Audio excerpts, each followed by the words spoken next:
நாம் கர்த்தருடைய வார்த்தைக்கு நேராக கடந்து போகிறோம். ஒரு வசனத்தை நாம் வாசித்து கர்த்தருடைய வார்த்தைக்கு நேராக கடந்து போவோம். எசேக்கியேல் தீர்க்கதரிசன புஸ்தகம் 18ஆம் அதிகாரம் 23வது வசனத்தை வாசியுங்கள். எசேக்கியேல் 18:23 வாசியுங்கள். துன்மார்க்கன் சாகிறது எனக்கு எவ்வளவேனும் பிரியமோ, அவன் தன் வழிகளை விட்டு திரும்பி பிழைப்பது அல்லவோ எனக்கு பிரியம் என்று கர்த்தராகிய ஆண்டவர் சொல்லுகிறார். நாம் கண்களை மூடுவோம். சர்வ வல்லமையுள்ள எங்கள் ஆண்டவரே, இந்த அருமையான நாளுக்காக உமக்கு ஸ்தோத்திரம். எங்களை கூடி வர பண்ணி இருக்கிற தயவுக்காக உமக்கு நன்றி. உமது பாதப்படியில் எங்களை சமர்ப்பிக்கிறோம். ஆண்டவரே, துன்மார்க்கனை வந்த ஒரு துன்மார்க்கனையும் நீர் தள்ளுகிறது இல்லை. ஆண்டவரே, நாங்கள் நீதிமான்கள் அல்ல, உடைய இரத்தத்தினாலே கழுவப்பட்ட நாங்கள் நீதிமான்களாக்கப்பட்டோம். நாங்கள் துன்மார்க்கராக இருந்தோம். ஆண்டவரே, எங்கள் துன்மார்க்கத்தை கண்டு நீர் எங்களை விட்டு விலகி போகாதபடி எங்கள் மேல் உம்முடைய வஸ்திரத்தை போட்டு எங்களை மூடி உம்முடைய பிள்ளையாய் எங்களை ஏற்றுக்கொண்ட தயவுக்காக உமக்கு நன்றி. எங்களுடைய அக்கிரமங்கள், எங்களுடைய பாவங்கள் ஒரு நாள் எங்களை கொன்று போட்டிருக்கும் ஆண்டவரே. ஆனாலும் உம்முடைய கிருபை, இரக்கம், தயவு எங்களை ஜீவனோடு கூட வைத்திருக்கிறது ஆண்டவரே. நாங்கள் நிற்பதும் நிர்மூலமாகாமல் இருப்பதும் உம்முடைய கிருபை மட்டுமே. இன்றைக்கும் நாங்கள் கூடி வந்து உட்கார்ந்துருக்கிறோன்னா உம்முடைய கிருபையினால மட்டும்தான் ஆண்டவரே. இந்த நேரத்தில் நீர் எங்களோடு கூட பேசுவீராக, இடைபடுவீராக, உம்முடைய வார்த்தைகளை அனுப்புவீராக, வசனத்தினால் இடைக்கட்டுவீராக. இன்னும் நீர் எங்களுக்குள்ளே உருவாக்கப்பட வேண்டிய காரியங்களை உருவாக்குவீராக. உடைய மகிமையுள்ள கரத்தில் எங்களை தாழ்த்துகிறோம். நீர் பேசும், நீர் இடைபடும். எங்கள் ஆண்டவர் இயேசுவின் நாமத்தில் பிதாவே, அல்லேலூயா. எசேக்கியேல் புஸ்தகம் 18ஆம் அதிகாரம் 23வது வசனத்தில் துன்மார்க்கன் சாகிறது எனக்கு எவ்வளவேனும் பிரியமோ என்று சொல்லி ஒரு வசனத்திலே நாம் வாசிக்கிறோம். பொதுவாக நம்முடைய ஆண்டவரை நாம் அறிந்து கொள்வதற்கு முன்பதாக துன்மார்க்கத்தில் தான் இருந்தோம். நாம் எல்லோருக்குமே தெரியும். அந்த துன்மார்க்கத்தினுடைய பாதை, நாம் இருந்த நிலைமை, அது எல்லாவற்றையும் கண்டு நம்முடைய சொந்தக்காரர்களே நம்மை விட்டு விலகி போன காலகட்டம் அது. அவர்களே நம்மை வேண்டாம் என்று ஒதுக்கி தள்ளின காலம் அது. ஆனாலும் கூட தேவன் நம்மை என்ன செய்யவில்லை? ஒதுக்கி தள்ளவில்லை. அவர் நம்மை சேர்த்து கொண்டார். ஆனால் வேதம் சொல்லுகிறது துன்மார்க்கன் சாகிறது எனக்கு பிரியமோ அப்படின்னு. இந்த வசனத்தை படிக்கும்போது எனக்கு சில இன்சிடென்ட்ஸை ஆண்டவர் ஞாபகப்படுத்தினார். வேதாகமத்தில் சில துஷ்ட மனுஷர்களை குறித்து ஆண்டவர் எனக்கு சொன்னார். பொதுவாக இந்த வசனங்களை வாசிக்கும் போது சில காரியங்களை கர்த்தர் நமக்கு வெளிப்படுத்திக்கிட்டே வருவார், சில காரியங்களை சொல்லிக்கிட்டே வருவார். வனாந்திரத்தின் பாதையை குறித்து நாங்கள் செய்தி எடுத்துக்கொண்டிருந்த போது ஆண்டவர் ஒரு காரியம் எங்களுக்கு சொன்னார். படிச்சுட்டு இருக்கும்போது, வனாந்திரத்தில் நீதிமான்கள் இதுவரைக்கும் மரித்து போனதாக சரித்திரமே இல்லை. எல்லா பரிசுத்தவான்களும் வனாந்திரத்தை கிராஸ் பண்ணியிருக்கிறாங்க. ஆனால் ஒரு பரிசுத்தவான் கூட வனாந்திரத்தில் என்ன செய்யலை? மரித்து போகவில்லை. அப்படி சொல்லிட்டு ஆண்டவர் சொல்லும் போது கடைசியாக சொன்னார், ஒரு துன்மார்க்கனையே நான் வனாந்திரத்தில் சாகடிக்க விரும்பவில்லைன்னு சொன்னார். யாருன்னு கேட்டிங்கன்னா, இஸ்மவேலை குறித்து வேதாகமத்தில் வாசிக்கிறோம். 16ஆம் அதிகாரத்தில் 11-12 வசனம் ஆதியாகமத்தின் புஸ்தகத்தில் இந்த இஸ்மவேலை குறித்து வேதம் சொல்லுகிறது, அவன் துஷ்ட மனுஷனாய் இருப்பான் என்று ஆண்டவர் சொல்கிறார். பிறக்கிறதுக்கு முன்னாடியே ப்ராஃபஸி. அவனை பற்றின தீர்க்க தரிசனம் என்னன்னா, அவன் எப்படிப்பட்டவனாக இருப்பான்? துஷ்ட மனுஷனாக இருப்பான். எல்லாருடைய கை அவனுக்கு விரோதமாக இருக்கும். எல்லாருக்கும் விரோதமாக அவன் கூடியிருப்பான். ஆண்டவர் சொல்கிறார் அவனை பார்த்து. அப்படிப்பட்டதான ஒரு துஷ்ட மனுஷன். இந்த துஷ்ட மனுஷனுடைய வாழ்க்கையை கொஞ்சம் நான் ஆராய்ந்து பார்த்தேன். ஏன்னா வேதாகமத்தில் அந்த ஆராய்ச்சி பண்ணி பார்க்கறதுக்கு தான் ஆண்டவர் எல்லாத்தையும் கொடுத்து வச்சிருக்கிறார். பொதுவாக நம்முடைய வியூவில் நம்ம வேற ஒரு வியூவில் பைபிளை படிச்சுக்கிட்டே இருக்கிறோம். எப்படின்னு சொன்னால், நமக்கு முன்னாடி சொல்லி கொடுத்தவங்க எல்லாருமே இஸ்மவேல் என்பவன் ஒரு மோசமானவன் உண்மைதான், அதில் எந்த மாற்று கருத்தும் இல்லை. நான் இப்போ இஸ்மவேல் நல்லவன் ப்ரூவ் பண்ணுறதுக்கு இங்கே வரல. நிறைய பேர் நினைக்கிறாங்க, யோபுவின் மனைவியை பற்றி நம்ம பேசியிருந்தோம் ஒரு மெசேஜில். ஒருத்தர் எனக்கு மெசேஜ் பண்ணியிருந்தார், நீங்கள் என்ன ஒரு மோசமான பொம்பளையை நல்லவன்னு சொல்கிறீங்க அப்படின்னாரு. அந்த அம்மா மோசமான பொம்பளைன்னு பைபிள் சொல்லலை. அந்த அம்மா கிட்ட இருந்த பலவீனத்தை பைபிள் சொல்லியிருக்குது. அவர்கள்கிட்டையும் சில நல்ல குணங்கள் என்ன செய்யும்? இருக்கும். ஆராய்ந்து பார்க்கணும், அவ்வளோதான். அதே மாதிரி நம்ம யாரையுமே நல்லவங்க கெட்டவங்க நியாயம் தீர்க்கிறதுக்கு வரல. நான் இந்த இஸ்மவேலை குறித்து படிச்சுட்டு இருக்கும்போது அவன் துஷ்ட மனுஷனாக இருப்பான் அப்படின்னு இருக்கு. அவன் துஷ்ட மனுஷன்தான், எந்த மாற்று கருத்தும் இல்லை. நான் அதை 100% ஒத்துக்கிறேன். ஆனால் இவனுடைய லைஃப்பை கொஞ்சம் அப்படியே படிச்சுக்கிட்டே வந்தேன். நம்ம துஷ்ட மனுஷங்கிறதோடு கூட அவனை நிறுத்திட்டோமே ஒழிய, ஆனால் அவனை பற்றியும் பைபிளில் நிறைய இருக்குது, நிறைய விஷயங்கள் இருக்குது. அதில் ரொம்ப நான் அதை படிக்கும்போது ரொம்ப நினச்ச ஒரு விஷயம் என்னென்னா, ஒரு காரியத்தில் எனக்கும் அவனுக்கும் ரொம்ப ஒத்து போச்சு. என்ன ஒத்து போச்சுன்னா, இந்த இஸ்மவேல் ஒரு 13 வருஷம் அவங்க அப்பாவுக்கும் அம்மாவுக்கும் பெரியம்மாவுக்கும் எல்லாருக்கும் அவன் தான் யார்? செல்ல பிள்ளை மாதிரி. 86 வயசில் அவங்க அப்பாவுக்கு அவன் பிறக்கிறான். 99 வயசு வரைக்கும் 13 வருஷம் அந்த வீட்டுக்கு அவன் தான் ராஜா மாதிரி. அந்த பெரியம்மா சாராள் வந்து அவனை எப்படி வளர்க்குறாங்க? தாம் பிள்ளை மாதிரி வளர்க்குறாங்க. அவங்களுக்கு அவன் தான் பிள்ளை, ஏன்னா அவங்களுக்கு வேறு பிள்ளையே இல்லை, அவன் தான் பிள்ளை. அப்படி வளர்க்குறாங்க. வளர்த்து நல்லா வளர்ந்து ஒரு 13 வயசுனா யோசிச்சு பாருங்கள், டீனேஜுக்கு வந்துட்டான் அவன். நிதானம் நல்லா தெரியும். இப்போ ஒத்த பிள்ளையாக வளர்றான். அப்போ எப்படி இருக்கும் அவனுக்கு? ஆபிரகாம் யார்? ஒரு பெரிய செல்வ சீமான், சாதாரண ஆளா இல்லை, கோடீஸ்வரன், மில்லியனர். அவனுடைய ஆஸ்தியை பூமி தாங்கக்கூடாதாக இருந்தது. அப்படிப்பட்டதான ஒரு சீமானுக்கு பையன், ஒரே பையன், எப்படி இருப்பான் யோசித்து பாருங்க. அது இல்லாமல் அவங்க அப்பா தான் அந்த கானான் தேசத்துக்கே ராஜா. லேண்டு மொத்தத்தையும் ஆண்டவர் யாருக்கு கொடுத்துருக்கிறாரு? அவங்க அப்பாவுக்கு தான் கொடுத்துருக்கிறாரு. அப்போ இவன் வியூவில் என்ன இருக்கும்? இதுக்கப்புறம் எல்லாமே யாருக்கு தான்?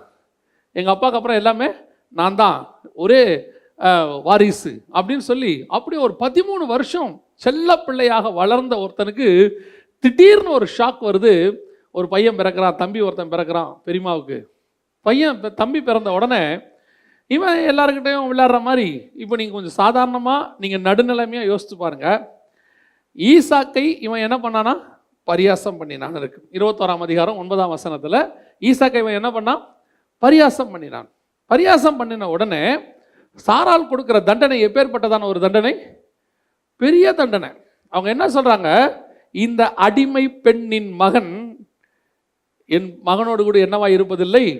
சுதந்திரவாளியாக இருப்பதில்லை. ஓவர் நைட்டில் மொத்த காரியமும் அவன் கையிலிருந்து வாங்கப்படுகிறது. அவனை என்னென்ன கனவுல எப்படி எப்படி வளர்க்கப்பட்டானோ அத்தனையும் ஒரு நிமிஷத்தில் அவன் கையிலேருந்து வாங்கிட்டாங்க. வாங்கிட்டு இப்போ அவனை பார்த்து சொல்கிறாங்க, அடிமை பெண்ணின் மகன்.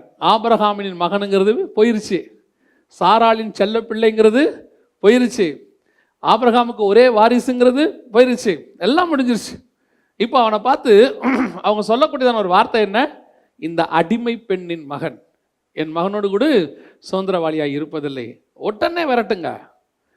ஆபிரகாமுக்கு அது व्यசனமாக இருந்தது. ஏன்னா ஆபிரகாம் ரொம்ப நேசிச்சாரு, व्यசனமாக இருந்தது. ஆனாலும் அவன் விரட்டப்பட்டான். 21ஆம் அதிகாரத்தில் அவன் விரட்டப்படுகிறான். வனாந்தரத்துக்கு போகிறாங்க. அந்த அம்மா கையில் பிள்ளையை தூக்கிட்டு ஓடுது. ஒத்த பிள்ளையை கையில் தூக்கிட்டு அந்த அம்மா வனாந்தரத்துக்கு ஓடுது. இதெல்லாம் சாதாரணமான விஷயமே இல்லை. ஆகார் கெட்டவங்க நம்ம மைண்டில் ரிஜிஸ்டர் ஆயிடுச்சு இல்லையா? அடிமை பெண் பாவம் அப்படின்னு சொல்லி ரிஜிஸ்டர் ஆயிடுச்சு. ஆனால் பவுல் ஆகாரை எதுக்கு குறிப்பிடுறாருன்னா, நியாயப்பிரமாணத்துக்கு குறிப்பிடுறாரு. கலாத்தியர்கள் எழுதும்போது அந்த அம்மா வந்து ஒரு நியாயப்பிரமாணத்துக்கு ஈக்குவலாக கொண்டு வர்றாரு. அப்படிப்பட்டதான ஒரு சிச்சுவேஷன். பிள்ளையை தூக்கிட்டு அந்த அம்மா ஓடுது வனாந்தரத்துக்கு. இதை படித்த போது எனக்கு உண்மையிலேயே சொல்லுவேன், நாங்கள் ஒரு காலத்தில் அப்படி ஒரு சூழ்நிலையில் தான் இருந்தோம். நாங்களும் நான் வந்து எங்கள் அம்மாவுக்கு ஒரே பையன். நாங்கள் வந்து எனக்கு ஒரு 4 வயசு இருக்கும்போது எல்லாராலும் கைவிடப்பட்டோம். கைவிடப்பட்டு எங்கள் அம்மா கையில் பிள்ளையை தூக்கிட்டு நாங்கள் நடந்து வர ஆரம்பித்தோம். எங்கள் அம்மா அதுக்கப்புறம் என்னை காப்பாற்ற தொடங்கினார்கள். அந்த வசனத்தில் அங்கே இருக்கும் பார்த்தீங்கன்னா, அவள் வனாந்திரத்திலே அலைந்து திரிந்தாள்னு இருக்கும். எங்கள் அம்மா அப்படி பட்டதை நான் பார்த்துருக்குறேன், கண் கூட பார்த்துருக்குறேன். எங்கள் அம்மா பட்ட கஷ்டத்தை நான் பார்த்துருக்குறேன். என்னை வளர்க்குறதுக்கு அவங்க பட்ட கஷ்டம். அவங்க ஒரு வேலை பார்த்து எத்தனையோ கிலோமீட்டர் நடந்து போவாங்க ஒரு வேலை பார்க்குறதுக்கு. அது வந்து எனக்கு ஒரு 4-5 வயசுலேருந்தே கொஞ்சம் கொஞ்சமாக தெரிய ஆரம்பிச்சிருச்சு அவங்க பட்ட கஷ்டம்லாம். அதே மாதிரி தான் இந்த இஸ்மவேலும். ஒரு வியூவில் நம்ம வியூவில் இஸ்மவேல் மோசமானவன் தான். ஆனால் அவனுடைய லைஃப்பை யோசித்து பாருங்கள். ஒவ்வொரு நாளும் அவன் யாரோடு கூட இருக்கிறான்? தன் தாயோடு கூட வனாந்திரத்தில் வளர்கிறான். அவன் இருதயத்துக்குள்ளே ஒரு பெரிய கோபம் இருக்கும்ல, ஒரு பெரிய வெறுப்பு இருக்கும், பெரிய ஒரு மோசமான, இப்படி அப்பா நம்மளை விரட்டி விட்டாரே. எத்தனை பேருடைய வாழ்க்கை அப்படி இருக்குது தெரியுங்களா? அதாவது இன்றைக்கி அவங்க கெட்டவங்களா இருக்கிறாங்க. அவங்க ஏன் கெட்டவங்களா இருக்கிறாங்கன்னு அவங்களோட லைஃப்பை கொஞ்சம் ஆராய்ச்சி பண்ணி பாருங்களேன். ஆராய்ந்து பார்த்தீங்கன்னு சொன்னால் அவங்க லைஃப்பில் அவங்க அடைஞ்சதான ஒரு மிகப்பெரியதான ஒரு சோகம் எல்லாருக்கிட்டே இருக்கும். தீவிரவாதிகளை பிடிச்சிருவாங்க. தீவிரவாதிகளை பிடிச்சி அவனை அடிப்பாங்க, உதப்பாங்க, எல்லாம் செய்வாங்க. அப்போ அந்த தீவிரவாதிகள்கிட்ட போய் பேட்டி எடுக்கிற ஒரு பத்திரிக்கை இருந்துச்சு. அப்போது ஒரு பெண் தீவிரவாதிகிட்ட பேட்டி எடுத்தாங்க. பேட்டி எடுக்கும்போது அந்த பெண் சொல்கிறா, 18 வயசு எனக்கு, நான் ஏன் என் உயிரை பணையை வச்சு தீவிரவாதி ஆகணும்னு யோசிச்சிங்களா? அவள் கேட்குறா, நான் ஏன் 18 வயசில் தீவிரவாதி ஆகணும்னு முடிவெடுத்தேன், யோசிச்சிங்களா? இப்படி என் வாழ்க்கையே உயிரை பணையை வச்சு நான் தீவிரவாதத்தில் சாகணும்னு முடிவெடுக்கிறேன்னா என் வாழ்க்கையில் என்ன நடந்திருக்கும்? என் சொந்தக்காரங்களுக்கு என்ன நடந்திருக்கும், நான் எல்லாத்தையும் கண்கூடாக பார்த்தேன். எங்கள் அக்கா சீரழிக்கப்பட்டாங்க, என் குடும்பம் அழிக்கப்பட்டது, இதை எல்லாத்தையும் நான் என்ன செஞ்சுருக்கிறேன், பார்த்துருக்கிறேன்னு சொல்லி ஒரு வெளிநாட்டு பத்திரிகையில் அந்த தீவிரவாத பெண்ணுடைய கவர் ஸ்டோரி வந்துருந்துருச்சு. அப்போ அந்த பெண் சொல்கிறா, நான் தீவிரவாதியாய் மாறுவதற்கு என்ன இருக்குது, எனக்கு பின்னாடி ஒரு பெரிய பின் கதை இருக்குது. இங்கே நம்ம உட்காந்துருக்கிற அத்தனை பேருமே இன்னைக்கு நீதிமான்கள் தான். இயேசுவை ஏற்றுக்கொள்வதற்கு முன்பதாக நம்முடைய வாழ்க்கை எல்லாரும் பார்க்கறதுக்கு நம்ம பாவிகள்னு சொன்னோம், மனம் திரும்பிட்டோம், ரட்சிக்கப்பட்டோம், எல்லாம் ஓகே தான். ஆனால் அந்த பாவத்தின் வாழ்க்கையில் இருக்கும்போது நம்ம எல்லாருடைய வாழ்க்கையிலுமே ஒரு சோகம் இருந்துச்சு. நம்ம ஏன் அந்த பாவத்தை செஞ்சு எல்லாருமே ஒரு ஒரு ஒரு மிகப்பெரியதான மோசமான வாழ்க்கையை கடந்து வந்திருக்கிறோம். ஒவ்வொருத்தரையும் உட்கார வச்சு கேட்டு பாருங்க, தகப்பனால் விரட்டப்பட்டவங்க, கணவனால் விரட்டப்பட்டவங்க, பிள்ளைய கை குழந்தைய தூக்கிட்டு போயிட்டு வேலை பார்த்து கஷ்டப்பட்டு பிள்ளைய வளர்த்தவங்க எத்தனை பேர் இருக்கிறாங்க. இன்றைக்கும் கணவன் குடிச்சு விட்டு அடித்து விரட்டி அந்த அம்மா போய் சம்பாரிச்சிட்டு வந்து பிள்ளைகளை காப்பாற்றக்கூடிய குடும்பங்கள் எத்தனையோ இருக்குது. நாங்கள் பார்க்குறோம், எங்களுக்கு மெயில் வருது. அதெல்லாம் சந்திக்கும் போது அந்த காரியங்கள்லாம் படிக்கும் போது ரொம்ப மனசு உடஞ்சி போயிடும். கணவன் வந்து ஒரு வேலை பார்க்க மாட்டார், மனைவி கொண்டு வர காசை வாங்கி குடிக்கிறது அவருடைய வேலை, அவ்வளோதான். ஆனால் அந்த அம்மா அதுக்கு நடுவில் பிள்ளைகளை காப்பாற்றி எல்லாம் செய்யணும். இப்போ அதை பார்த்து பார்த்து வளர்கிற பையன் எப்படிப்பட்டவனாக இருப்பான், அப்படிப்பட்ட தகப்பனை பார்த்து வளர்றவன் எப்படிப்பட்டவனாக இருப்பான், நல்லவனாக வளருவான். ஒரு சிலர் நல்லவராக வளருவாங்க, இந்த அப்பா மாதிரி குடிகாரன் நம்ம வந்துடக்கூடாதுரா. ஆனால் அவன் மைண்டில் என்ன இருக்குது தெரியுமா, எங்கள் அப்பா மாதிரி வரவே கூடாது, எங்கள் அப்பா மாதிரி நடக்கவே கூடாது. இந்த இஸ்மவேலை குறித்ததான காரியங்களை படிச்சுக்கிட்டு இருக்கும்போது ஒரு பெரிய பாஸ்டர் சொன்னது எனக்கு ஞாபகத்துக்கு வந்துச்சு. அந்த பாஸ்டர் சொன்னார், இஸ்மவேல் என்கிறவன் தகப்பனுடைய அன்புக்கு ஏங்கினவன், தகப்பனால் விரட்டப்பட்டவன், 13 வருஷம் அப்பா கூட இருந்திருக்கிறான், செல்லப்பிள்ளையா வளர்ந்துருக்கிறான், அவன் விரட்டப்பட்டான். இப்போ அவன் நிலைமை என்ன, நடுத்தரில் நிற்கிறான். எத்தனை பேர் அப்படி விரட்டப்பட்டு நடுத்தரில் நின்னாங்க, மொத்தத்தையும் பிடுங்கிட்டு அனுப்பி விட்டுட்டு ஓவர் நைட்டில் நடுத்தவர்லேருந்து நின்ன எத்தனையோ பசங்க இருக்கிறாங்க. இன்னைக்கு அவர்கள் தேவனால் உயர்த்தப்பட்டு இருக்கிறார்கள். நான் இஸ்மவேலை குறித்து ரொம்ப சந்தோஷப்படுற ஒரு விஷயம் என்ன தெரியுமா, நம்ம இஸ்மவேலை நெகட்டிவாகவே பார்க்குறோம், நெகட்டிவாக பார்க்குறோம், உண்மைதான். ஆனால் அந்த நெகட்டிவாக நீங்களும் நானும் பார்க்குறோம். கர்த்தர் அவனை நெகட்டிவாக பார்க்கவே இல்லை. அவன் பிறக்கும் போது துஷ்ட மனுஷன் சொன்னார், அது எந்த மாற்று கருத்தும் இல்லை. ஆனால் வாசிங்க, அந்த வசனத்தை வாசிங்க, 21ஆம் அதிகாரம் ஆதியாகமத்தின் புஸ்தகம் 19-20 வாசிங்கள். 21ஆம் அதிகாரம் 19-20 வாசிங்கள். தேவன் அவனுடைய கண்களை திறந்தார், தண்ணீரின் துறவை கண்டு தேவன் பிள்ளையுடனே இருந்தார், அவன் வளர்ந்து, இப்ப பிள்ளை கூட யார் இருக்கிறது, தேவன் இருந்தார், தேவன் இருந்தார். நம்ம துஷ்ட மனுஷனை சொல்றோமே, நம்ம அவனை பார்த்து மோசமானவனு சொல்றோமே, அவனை ஒதுக்கி வைக்கிறோமே. ஆனா ஒதுக்கி வைத்த நாம் நினைத்த அந்த இஸ்மவேல் கூட தான் தேவன் இருந்தார் என்று வேதம் சொல்லுகிறது. உங்களை என்னையும் ஒரு காலத்தில் உலகம் அப்படிதான் ஒதுக்கி வச்சுச்சு, ஒரு காலத்தில் விரட்டி விட்டுச்சு, ஒரு காலத்தில் ஒன்றும் இல்லாமல் துரத்தி விட்டாங்க. உலகம் இன்னும் சொல்லப்பட நம்மளை துன்மார்க்கன்னு சொல்லுச்சு, எங்களையெல்லாம் சேர்த்துக்கொள்ளவே மாட்டேன்னு சொல்லிட்டாங்க. நான் ஆண்டவராக இயேசு கிறிஸ்துவை ஏற்றுக்கொள்ளுகிற வரைக்கும் நான் நல்லவன் கிடையாது, அதையும் நான் சொல்லுவேன், நான் துஷ்ட மனுஷன்தான். இயேசு கிறிஸ்துவை ஏற்றுக்கொள்ளுகிற வரைக்கும் நான் எனக்குள்ள நிறைய பாவங்கள் இருந்தது. எங்கள் குடும்பத்தில் என்னை ஏற்றுக்கொள்ள மாட்டேன்னு தான் சொன்னாங்க. ஒரு பெரிய ஃபங்க்ஷன் நடக்கும்போது எங்கள் மாமா வந்து எங்கள் அம்மா கிட்ட சொன்னது எனக்கு நல்ல ஞாபகத்தில் இருக்குது. இவ்வளோ ஒரு மோசமான பிள்ளையை பெற்று வச்சிருக்கிற, இதை கூட்டிகிட்டு நீ ஏன் வரான்னு கேட்டேன். எங்கள் அம்மா என்கிட்ட சொல்லி அழுது எனக்கு ஞாபகம் இருக்குது. நான் இன்னைக்கு சொல்லுவேன், நான் துஷ்ட மனுஷனாக இருந்தவன் ஒரு மனுஷன் தான். நான் பிறக்கும் போதே நல்லவன், பரிசுத்தவான், நீதிமான்லாம் கிடையாது. ஆனால் ஒன்று மட்டும் நான் கண்டிப்பாக சொல்லுவேன், இந்த துஷ்ட மனுஷனோடு கூட என் தேவனாகிய கர்த்தர் அன்னைக்கு இல்லாமல் போயிருந்தால் நான் இந்நேரம் மடிந்து மண்ணாகி போயிருப்பேன். துன்மார்க்கன் சாகிறது அவருக்கு ஒரு நாளும் பிரியம் கிடையாது. நான் துன்மார்க்கத்தில் இருக்கும்போது நான் செத்து போயிருப்பேன். ஆனால் நான் இன்னைக்கு இந்த இடத்துல நின்று பிரசங்கம் பண்ணியிருக்கவே முடியாது. நாம் அத்தனை பேருமே ஒரு காலத்தில் துன்மார்க்கராக தான் இருந்தோம். அந்த துன்மார்க்கத்தில் நம் சொந்தக்காரர்கள் கூட இருக்காமல் போனார்கள். ஏன், நம்ம கூட இருந்த தாய் தகப்பன் கூட விரட்டி விட்டார்கள். கணவன் விரட்டி இருப்பான், மனைவி விரட்டி விட்டுருப்பாங்க. நம்ம வீட்டில் நடக்கிறத பார்த்து பிள்ளைய நீ வீட்டுக்கு தேவையில்லைன்னு சொல்லி விரட்டி விட்டுருப்பாங்க. ஆனால் ஒன்று மட்டும் நான் சொல்லுவேன், நாம் இன்னைக்கு ஜீவனோடு கூட இருக்கிறோன்னா அந்த தேவனாகிய கர்த்தர் அன்னைக்கு நாம் சாகக்கூடாது என்று கூட நின்னதுனால தான் இன்னைக்கு நம்ம ஜீவனோடு கூட இருக்கிறோம். அதான் வேதம் சொல்லுது, துன்மார்க்கனுடைய மரணத்தில் அவர் ஒரு நாளும் பிரியப்படுகிறது இல்லை. எப்படியாவது காப்பாற்றணும்னு நினைக்கிறார். யோசித்து பாருங்க, சாரால் விரட்டி விட்டாங்க, ஆபிரகாம் துக்கத்தோடு தான் விரட்டி விட்டாரு. இப்போ அவன் வந்துட்டான், ஒரு துருத்தி தண்ணி தான், தீந்து போச்சு, வாழ்க்கை முடிஞ்சிச்சு, ஃபினிஷ் ஓவர். என் நண்பனுடைய ஒரு காரியத்தை நான் அறிவேன். திடீரென்று அவனுடைய தகப்பனார் ஆக்சிடெண்ட்டில் நோய் படுத்து விட்டார், படுத்த படுக்கை ஆகிட்டார். அவன் தான் படிச்சுக்கிட்டு இருந்தான், 17 வயசு, அப்போ 18 வயசு. என்ன செய்யறதுன்னு தெரியாது. திடீரென்று அந்த குடும்பம் ஸ்தம்பித்தது. திடீரென்று அந்த அந்த விபத்து படுக்கையிலேயே அவனுடைய தகப்பனார் மரணம் அடைந்தார். அப்பொழுது கடைசி காரியங்கள் நடக்கிறது, ஈமச்சடங்கெல்லாம் நடக்குது. அவன் தேவனை ஏற்றுக்கொண்ட ஒரு மனுஷன், அவன் நீதிமான். அப்பொழுது போகும்போது அவனுடைய சொந்தக்காரர்கள் சொன்னது எனக்கு ஞாபகத்தில் இருக்கிறது. ஒரு உறவினர் விதமாய் சொன்னார், இந்த இயேசுவெல்லாம் ஏற்றுக்கிட்ட, நாளைக்கு நடுத்தரில் நின்று எங்கள் வீட்டு வாசலில் வந்து நின்றுறாதுன்னு சொன்னார். ஆகார் வனாந்திரத்தில் அலைந்து திரிந்தாள். அதே மாதிரி தான் நம்முடைய எத்தனையோ காலகட்டங்களில் நாம் அலைந்து திரிஞ்சிருக்கிறோம். வனாந்தரத்தில் ஓடி இருக்கிறோம், செத்து போகிற நிலைமைக்கு போயிருக்கிறோம். இனி நான் என்ன ஆவேன், இனி என் லைஃப் அவ்வளோதானா, எனக்கு எதிர்காலமே கிடையாதா அப்படின்னு யோசித்து கடைசி சொட்டு தண்ணி. அதில் எனக்கு ரொம்ப படிக்கும் போது ஒரு விஷயம் என்ன ரொம்ப இருந்துச்சுன்னா, ஒரு மரத்தடியில் அவனை போட்டுட்டு, செடிக்கு கீழே அவனை போட்டுட்டு பெயர்சபா வனாந்தரத்தில் அந்த ஆகார் ஓடுறாங்க. வில்லெறியும் தூரத்தில் போய் உட்காந்துக்கிட்டு, அம்பெரியும் தூரத்தில் போய் உட்காந்துட்டு அந்த அம்மா அழுகுறாங்க. ஆனால் வசனம் சொல்லுது, கர்த்தர் ஆகாரின் சத்தத்தை கேட்கல, கர்த்தர் யார் சத்தத்தை கேட்டார்? பிள்ளையின் சத்தம். இப்போ இந்த பிள்ளை என்ன சத்தம் போட்டிருக்கோம் நீங்கள் நினைக்கிறீங்க? கடைசி சொட்டு தண்ணிக்கு அந்த பிள்ளை என்ன கண்டு சாகிற நிலைமையில் இருக்கு. அப்படியே சாக போகிற நிலைமை. அந்த பிள்ளையால் கண்டிப்பாக என்ன செய்ய முடியாது, சத்தம் போட்டுலாம் அழ முடியாது. சாகிறதுக்கு முன்னாடி எப்படி செய்வாங்கன்னா முனகுவாங்க. அந்த மரணத்தினுடைய மூச்சு வந்து என்ன செய்வாங்க, முனகுவாங்க. அந்த முனகல் சத்தத்தை கர்த்தர் கேட்டார். நம்ம எத்தனையோ நாள் படுக்கையில் உட்காந்துக்கிட்டு யாருக்கும் தெரியாமல் தலகணையில் முகத்தை புதைச்சிக்கிட்டு ஒரு சின்ன சவுண்டு போட்டு அழுதுருப்போம் பாருங்களேன். அந்த சத்தத்தை பரலோகம் கேட்டுக்கொண்டே தான் இருக்கும். அந்த சத்தத்தை பரலோகம் கேட்டுக்கிட்டே தான் இருக்கும். ஒருவேளை நம்ம நினைப்போம் யாருக்கும் தெரியாது, பக்கத்தில் உட்காந்துருக்கிற மனைவிக்கு தெரியாது, பக்கத்தில் படுத்திருக்கிற கணவனுக்கு தெரியாது, நம்ம அழுவது பிள்ளைகளுக்கு தெரியாது, யாருக்குமே தெரியாது, நான் அழுதுகிட்டு இருக்கிறேன் அப்படின்னு நீங்கள் நினச்சிட்டு இருந்திருப்பீங்க.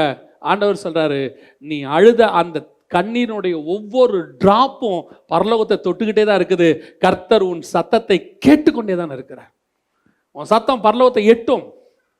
இஸ்மவேல் என்கிற துன்மார்க்கனுடைய சத்தமே பரலோகத்தை எட்டுமானால், தேவனுடைய ரத்தத்தாலே கழுவப்பட்ட நீதிமான்களாகிய உங்களுடைய சத்தமும் என் சத்தமும் எப்படி பரலோகத்தை எட்டாமல் போகும்? துன்மார்க்கன் சாகிறது கர்த்தருக்கு பிரியம் அல்ல. அந்த இஸ்மவேலை நினைக்கும் போது, நான் அவனை துன்மார்க்கனா பைபிள் சொல்லுது, எல்லாம் உண்மைதான். அவன் இடத்துல நான் என்ன தான் வச்சு பார்த்தேன். ஏன்னா நான் ஒரு காலத்தில் அப்படி விரட்டப்பட்ட ஒரு மனுஷன்தான். கையை குழந்தைய தூக்கிட்டு எங்கள் அம்மா வந்து சூசைட் பண்ண போயிட்டாங்க. ட்ராக்கில் விழுந்து சூசைட் பண்ண போயிட்டாங்க. சூசைட் பண்ண போன அந்த கடைசி நிமிஷத்தில் அந்த ட்ரெயின் ட்ராக்கில் வரும்போது நான் அழுதுதான ஒரு அழுகை. ஒரு 4 வயசு இருக்குமா, சொல்ல தான் எனக்கு தெரியும், அவங்க சொல்ல எனக்கு தெரியும்.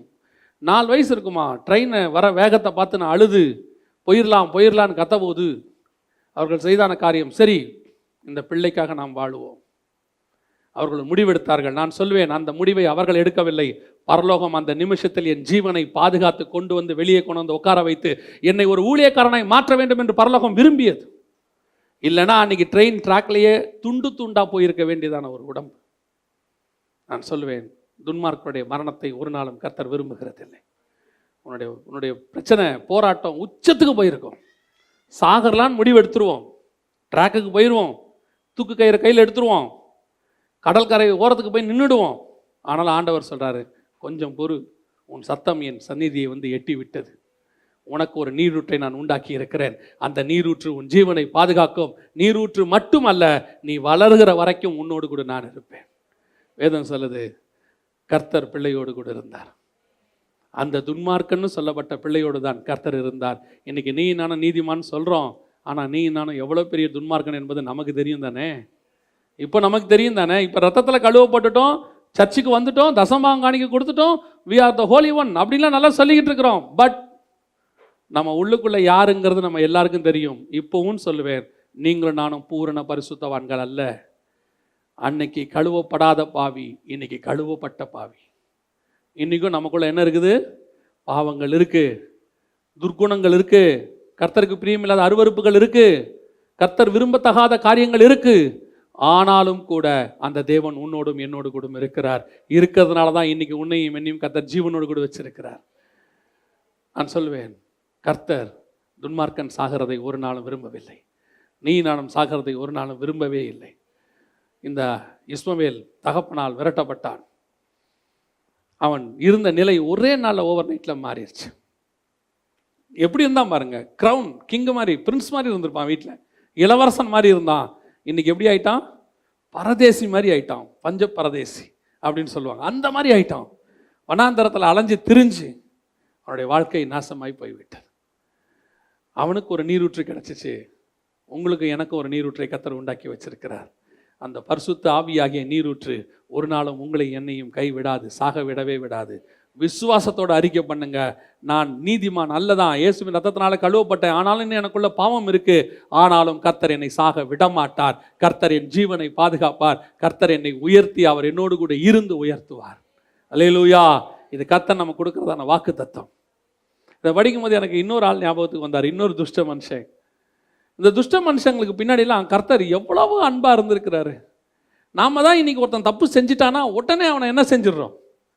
இமிடியேட்டாக கண்டம் பண்ணி க்ளோஸ் பண்ணி அவன் எழுந்திருக்க கூடாதுன்னு முடிவு பண்ணிடுறான்.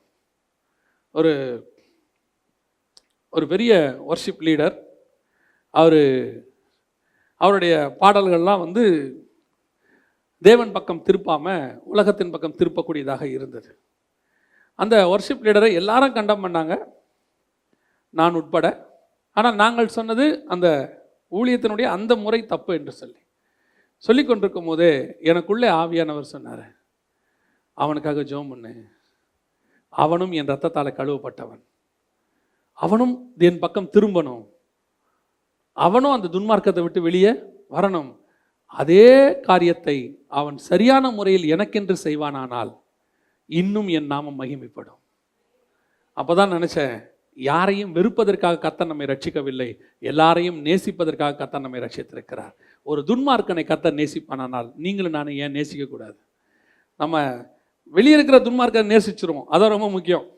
சபையில் இருக்கிற நாமெல்லாம் ஒரு பாவி இருக்கிறாருன்னா அவரை நேசிப்போம். ஐயோ பாவம், தேவனை அறியாத மனுஷன், அவர் குடிகாரனாக இருந்தால் அவர் எப்படியாவது ரட்சிக்கப்படணும், ஒரு பாவத்தில் இருந்தால் அவன் எப்படியாவது ஆண்டவர் ஏற்றுக்கொள்ளணும், இப்படி நம்ம என்ன செய்கிறோம்?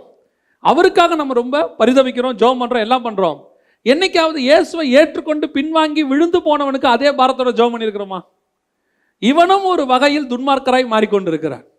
இவனையும் நேசிக்க வேண்டியது நம்முடைய கடமை. தேவன் எவ்வளோ அழகாக நேசிக்கிறார் பாருங்களேன். நான் இந்த இன்னொரு சம்பவத்தை நான் உங்களுக்கு சொல்கிறேன், ரொம்ப எனக்கு ஆச்சரியமாக இருந்துச்சு. வாசிங்க, மல்கியாவின் புஸ்தகம் 1ஆம் அதிகாரம் 3வது வசனத்தை வாசிங்க. மல்கியாவின் புஸ்தகம் 1ஆம் அதிகாரம் 3வது வசனம். ஏசாவையோ நான் வெறுத்தேன், அவனுடைய மலைகளை பாழும் அவனுடைய சுதந்திரத்தை வனாந்தரத்தில் உள்ள வலு சர்ப்பங்களின் தாவும் ஆக்கினேன். இந்த இடத்துல ஆண்டவர் தெளிவாக சொல்றார், யாரை வெறுத்தாராம்? ஏசாவை வெறுத்தேன். இந்த ஏசா பிறக்கும் போதே அது என்ன ரீசன்னே தெரியாது, என்ன காரணம் தெரியாது, ஆண்டவருக்கு தான் தெரியும். பிறக்கும் போதே கர்த்தர் ரெபெக்கா கிட்ட சொல்லிட்டாரு, பிறக்கிறதுக்கு முன்னாடியே சொல்லிட்டாரு, மூத்தவன் இளையவனை செவிப்பான்னு சொல்லிட்டார். ஏசாவுடைய வாழ்க்கையை கொஞ்சம் எடுத்துக்கொள்ளுங்களேன். இப்போ நம்ம ஏசாவை ஒரு வில்லனாக பார்த்துக்கிட்டே இருக்கிறோம். உண்மைதான், அவன் வில்லன் தான், எந்த மாற்று கருத்தும் இல்லை. ஆனால் இந்த ஏசா கிட்ட இருந்ததான குணங்கள் என்ன? இப்போ இஸ்மவேலுக்கு பரியாசம் பண்ணுறன்னு ஒரு குணம் இருந்துச்சு. அந்த பரியாசம் பண்ணுற குணம் அவனை கொண்டு எங்கே நிறுத்திருச்சு? நடுத்தரில் நிறுத்திருச்சு. நம்மகிட்டையும் இப்படி தான் சில குணங்கள்லாம் இருக்கும். நம்மளை பொறுத்த வரைக்கும் அது தப்பாக தெரியாது, சின்ன தப்பாக தெரியும். ஆனால் அதனுடைய விளைவு எப்படி இருக்கும்? பெரிய விளைவாக இருக்கும். சில நேரங்களில் யாருக்கும் தெரியாமல் உட்காந்து ஆஃபீஸில் கமெண்ட் அடிச்சிருப்போம் யாரையாவது. அந்த கமெண்ட் எப்படி அந்த வாளை விட்டு வெளியே, அந்த ரூமை விட்டு வெளியே போச்சுன்னே தெரியாது. அது அப்படியே சீனியர் ஆஃபீஸர் காதுக்கு போய் அவர் கமெண்ட் அடிச்சுட்டு நம்மளை வேலையை விட்டே சாக் பண்ணிடுவாங்க. என்னை பற்றி இப்படிலாம் நீங்கள் கமெண்ட் அடிக்கிறீங்களா அப்படின்னு. எப்படி போச்சுன்னே நமக்கு தெரியாது. அந்த மாதிரி இவன் பரியாசம் பண்ண ஒரு விஷயம் என்ன ஆயிடுச்சு? இவனை கொண்டு போய் நடுத்தருள்ள வனாந்தரத்தில் நிறுத்திருச்சு. ஆனால் ஏசாவுடைய பிரச்சனை அது இல்லை. ஏசாவுடைய பிரச்சனை என்னன்னா, தெரிஞ்சே அவன் என்ன செஞ்சிட்டானா, அவனுடைய சேஷ்டபுத்திர பாகத்தை அசட்டை பண்ணிட்டார். ஆனால் அதுக்கப்புறம் அவன் மனம் கசிந்து அழுதான்னு இருக்கு. அதை பெற்றுக்கொள்றதுக்கு அவன் என்ன செய்கிறான்? மனம் கசிந்து அழுதான் அப்படின்னு இருக்கு. ரெண்டாவதாக இந்த ஏசா யாரால ஏமாற்றப்படுறான் பாருங்க. இவனை பொறுத்த வரைக்கும் தகப்பனுக்கு இவன் நல்ல பையன், அப்பாவை பொறுத்த வரைக்கும் யாரு? ரொம்ப நல்ல பையன். தேவனுக்கு பிடிக்காது, அது வேற விஷயம். ஸ்பிரிச்சுவலி விட்டுருங்க, உலக பிரகாரமா நான் சொல்றேன். தகப்பனுக்கு பிடிக்காது. இப்போ இவன் யாரால ஏமாற்றப்படுறான் தெரியுமா? ஏற்றுக்கொள்ளவே முடியாது. அங்கேயாவது அப்பாவும் சித்தியும் ஏமாத்திட்டாங்க. சித்தினா என்ன? பெரியம்மா. அவங்க ஏமாத்திட்டாங்க. இங்க அம்மாவே ஏமாத்திட்டாங்க இவனை. ஏசாவை பொறுத்த வரைக்கும் அம்மாவும் தம்பியும் சேர்ந்து என்ன பண்ணிட்டாங்க? எனக்கு உள்ள ஆசீர்வாதத்தை மொத்தத்தையும் என்ன பண்ணிட்டாங்க? அவங்க வாங்கிட்டாங்க. அம்மா என்னுடைய ஆசீர்வாதத்தை வாங்கி யார் கையில் கொடுத்துட்டாங்க? தம்பி கையில் கொடுத்துட்டாங்க. இப்படி ஒரு சிச்சுவேஷனை யோசித்து பாருங்க. கர்ப்பத்தின் பாலகனை ஸ்திரீயானவள் மறப்பாளோ அப்படின்னு கேட்டா, இந்த வசனத்தை கேட்டா ஏசா என்ன சொல்லுவார் நினைக்கிறீங்க?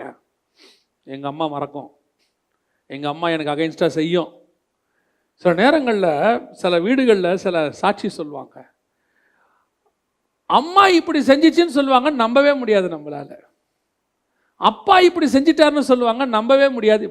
இப்படி நடக்குமா அப்படிங்கிறது நம்மளால ஏற்றுக்கொள்ளவே முடியாத ஒரு காரியமா இருக்கும்.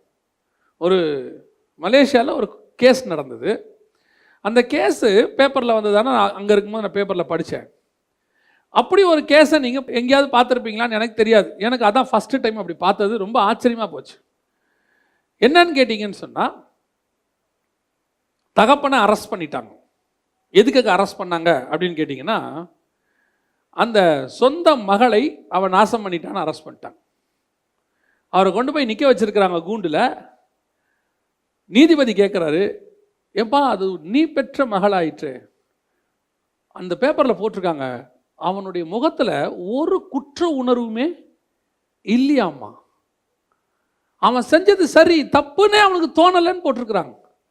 அந்த மாதிரி சில நேரங்களில் நம்ம நம்ப முடியாத அளவுக்கு நம்முடைய உறவுகள் நம்மளை ஏமாத்தும்.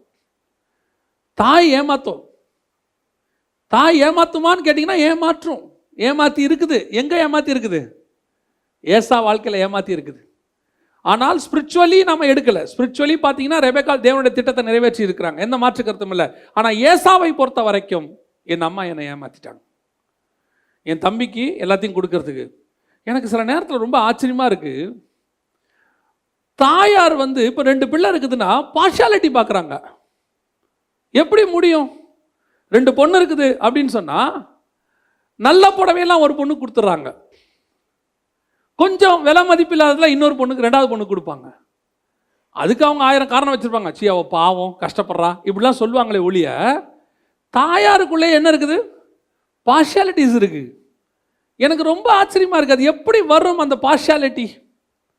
இந்த இதை படிக்கும் போது ஏசாய் நம்மகிட்ட பார்த்து என்ன சொல்லுவான்? எங்க அம்மாவுக்கு இருக்கியா பார்ஷியாலிட்டி? எங்க அம்மா யாக்கோபை நேசிச்சாங்க. யாக்கோபை நேசிச்சு எங்க அப்பாவுக்கு தெரியாம என்னுடைய மொத்த ஆசீர்வாதத்தையும் வாங்கி இவ்வளவும் செஞ்சு என் தம்பி ஆசீர்வச்சு வெளியே அனுப்பி விட்டாங்க.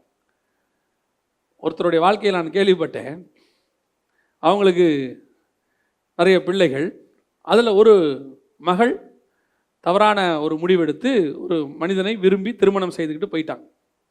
போனதுனால மற்ற எல்லாரும் என்ன பண்ணாங்க அப்படின்னா, ஒரு நாள் சொத்து விற்க வேண்டிய நிலைமை வந்தது. சொத்தை விற்க வரும்போது இந்த போன மகளை திருப்பி கூப்பிட்டு சொத்து கொடுக்கக்கூடாதுன்னு சொல்லி அந்த தாயார் மற்ற பிள்ளைகள் எல்லாரும் சேர்ந்து போன மகள் போலையே அவளை மாதிரியே கையெழுத்து போட்டு சொத்தை விற்று எல்லாம் பிரித்து எடுத்துக்கிட்டாங்க. இந்த விஷயம் யாருக்கு தெரியாது? இந்த மகளுக்கே தெரியாது. இதுக்கு யார் உடந்தனா அந்த தாயாரும் உடந்த.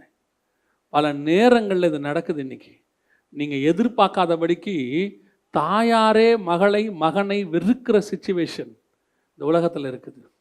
ஏசாவுடைய வாழ்க்கை அதுதான். ஏசா ரொம்ப எக்ஸ்பெக்டேஷனில் இருந்திருக்கிறான். வசனம் சொல்லுது, அவன் கதறி அழுதான். அந்த வசனம் வாசிங்க பார்ப்போம். 27ஆம் அதிகாரம் 34வது வசனம் வாசிங்க. ஆதியாகமம் 27:34. ஏசா தன் தகப்பனுடைய வார்த்தைகளை கேட்ட உடனே மிகவும் மனம் கசந்து உரத்த சத்தமிட்டு அலறினா என்ன தெரியுமா? தூக்கத்தில் பிள்ளை பயந்து கத்தும் பாருங்க. அந்த மாதிரி கத்திருக்கிறான். போச்சே, என் வாழ்க்கை போச்சு, ஏற்கனவே என் சேஷ்டபுத்திர பாகம் போச்சு, நான் தான் அதை மிஸ் பண்ணிட்டேன். எனக்கு இருந்தது ஒன்னே ஒன்று தான், எங்கள் அப்பாவுடைய ஆசீர்வாதம். எங்கள் அப்பாவுடைய ஒரே ஒரு ஆசீர்வாதம் இருந்துச்சு, அந்த ஆசீர்வாதத்தையும் என்னை ஏமாற்றி வாங்கிட்டாங்களே. என்னை ஏமாத்துறது எங்கள் அம்மாவாச்சே, என்னை ஏமாத்துறது என் தம்பி ஆச்சே. நான் சொல்லுவேன், ஏசா துஷ்ட மனுஷன்தான், ஆனால் அவன் தகப்பனையும் தாயும் அதிகமாக நேசித்திருக்கான். அதுக்கப்புறம் அவன் மோசமானவனாக மாறிட்டான். இந்த சம்பவத்துக்கு அப்புறம் தகப்பனையும் தாயையும் வேதனைப்படுத்தணுன்னே கல்யாணம் பண்ணி கூட்டு வருவான். போய் நீங்கள் என்னையா இந்த வேலை பண்ணீங்க, உங்களை வேதனைப்படுத்துறேன்னு சொல்லி கானானேஸ்திரியும் பெலிஸ்தேஸ்திரியும் போய் கல்யாணம் பண்ணிட்டு வருவான். அதுக்கு முன்னாடி எனக்கு அதில் ரொம்ப ஆச்சரியம் என்னென்னா, யாக்கோபை ஏமாத்திடுவான். ஆனால் ஏசா சொல்கிற வார்த்தை என்னென்னா, எங்கள் அப்பனுக்கு துக்கம் கொண்டாடுகிற காலம் ஒன்று வரும், வரட்டும், அன்னைக்கு நான் யாக்கோபை வச்சுக்கிறேன். ஆனால் அவன் வாயிலிருந்து ஒரு வார்த்தை கூட அவன் தாயாருக்கு விரோதமாக அவன் பேசவில்லை. அவங்க அம்மாவுக்கு விரோதமாக ஒரு வார்த்தை கூட பேசவே இல்லை. என்ன ஒரு நேசம் இல்லை தாய் மேலே. அந்த தாய் தான் அவனை ஏமாத்துறது. பல நேரங்களில் நம்ம அதிகமாய் நேசிக்கிறவர்கள் நம்ம ஏமாற்றுவார்கள். நாம் அவங்கள ரொம்ப நம்புவோம். இப்படிலாம் நடக்குமா அப்படின்னு கேட்டிங்கன்னா நடக்கும். ஏசாவுடைய வாழ்க்கையில் நடந்துச்சு. 38 வாசிங்க. ஏசா தன் தகப்பனை நோக்கி, என் தகப்பனே,